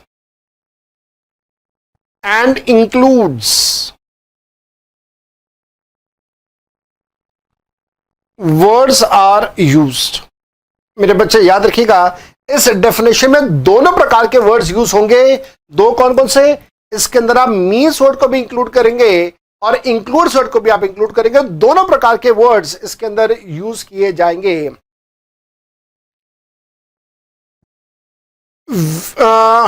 law maker always uses the word means before includes। मेरे बच्चे इस बात का ध्यान रखिएगा, आप पूरे वर्ल्ड में कहीं कहीं चले जाएं और किसी भी देश का कोई भी कानून अगर आप उठा के देख लें, तो हर कानून के अंदर आपको हाइब्रिड डेफिनेशन मिलेगी और हर कानून के अंदर आपको मीन्स वर्ड पहले लिखा हुआ मिलेगा, इंक्लूड्स वर्ड आपको बाद में लिखा हुआ मिलेगा, एवरीवेयर एवरीवेयर। ना क्योंकि मीन्स पहले है और इंक्लूड्स बाद में है, तो मीन्स वर्ड पहले होने से the prime nature of the definition is an exhaustive nature.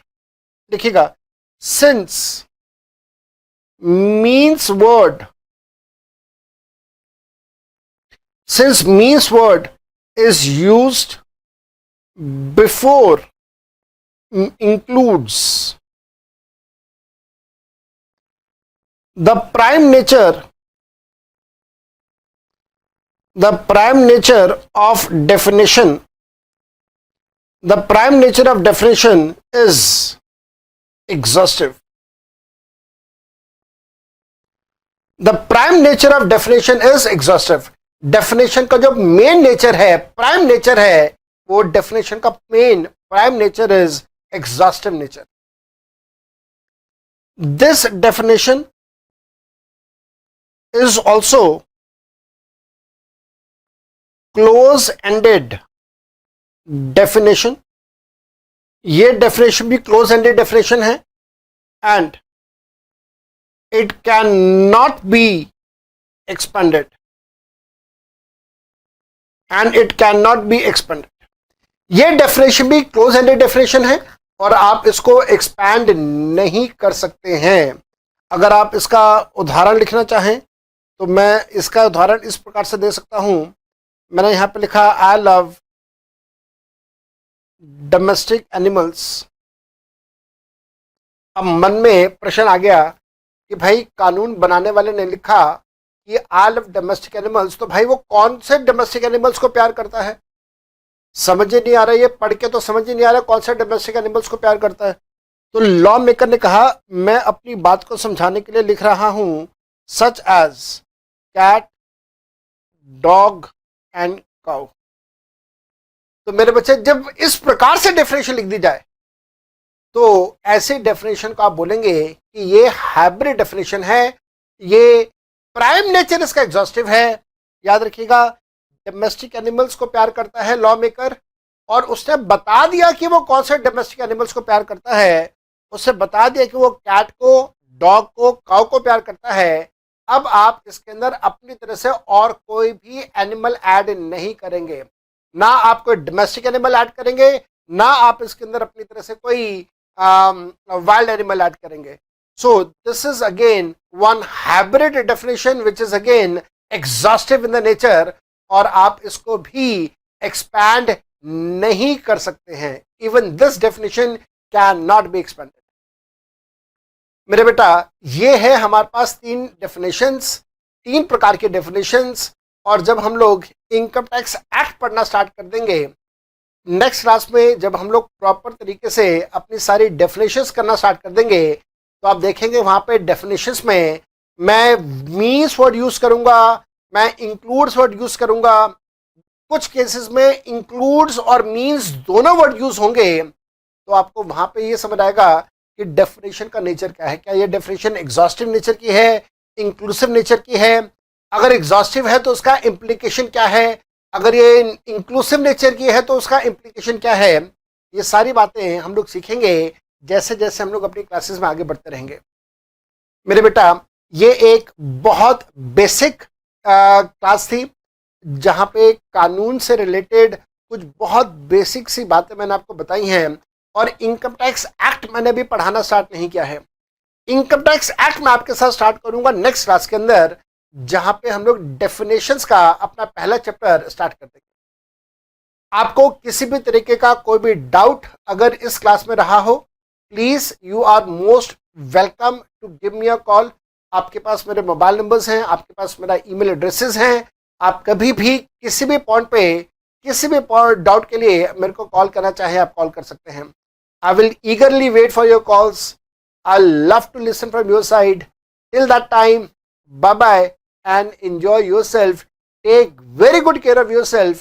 और याद रखिएगा, चैप्टर नंबर 1 साथ साथ में करते जाना। जैसे ही चैप्टर नंबर 1 हमारा कंप्लीट होगा, मैं आपको इस पूरे चैप्टर के MCQs करवाने वाला हूँ। Bye bye.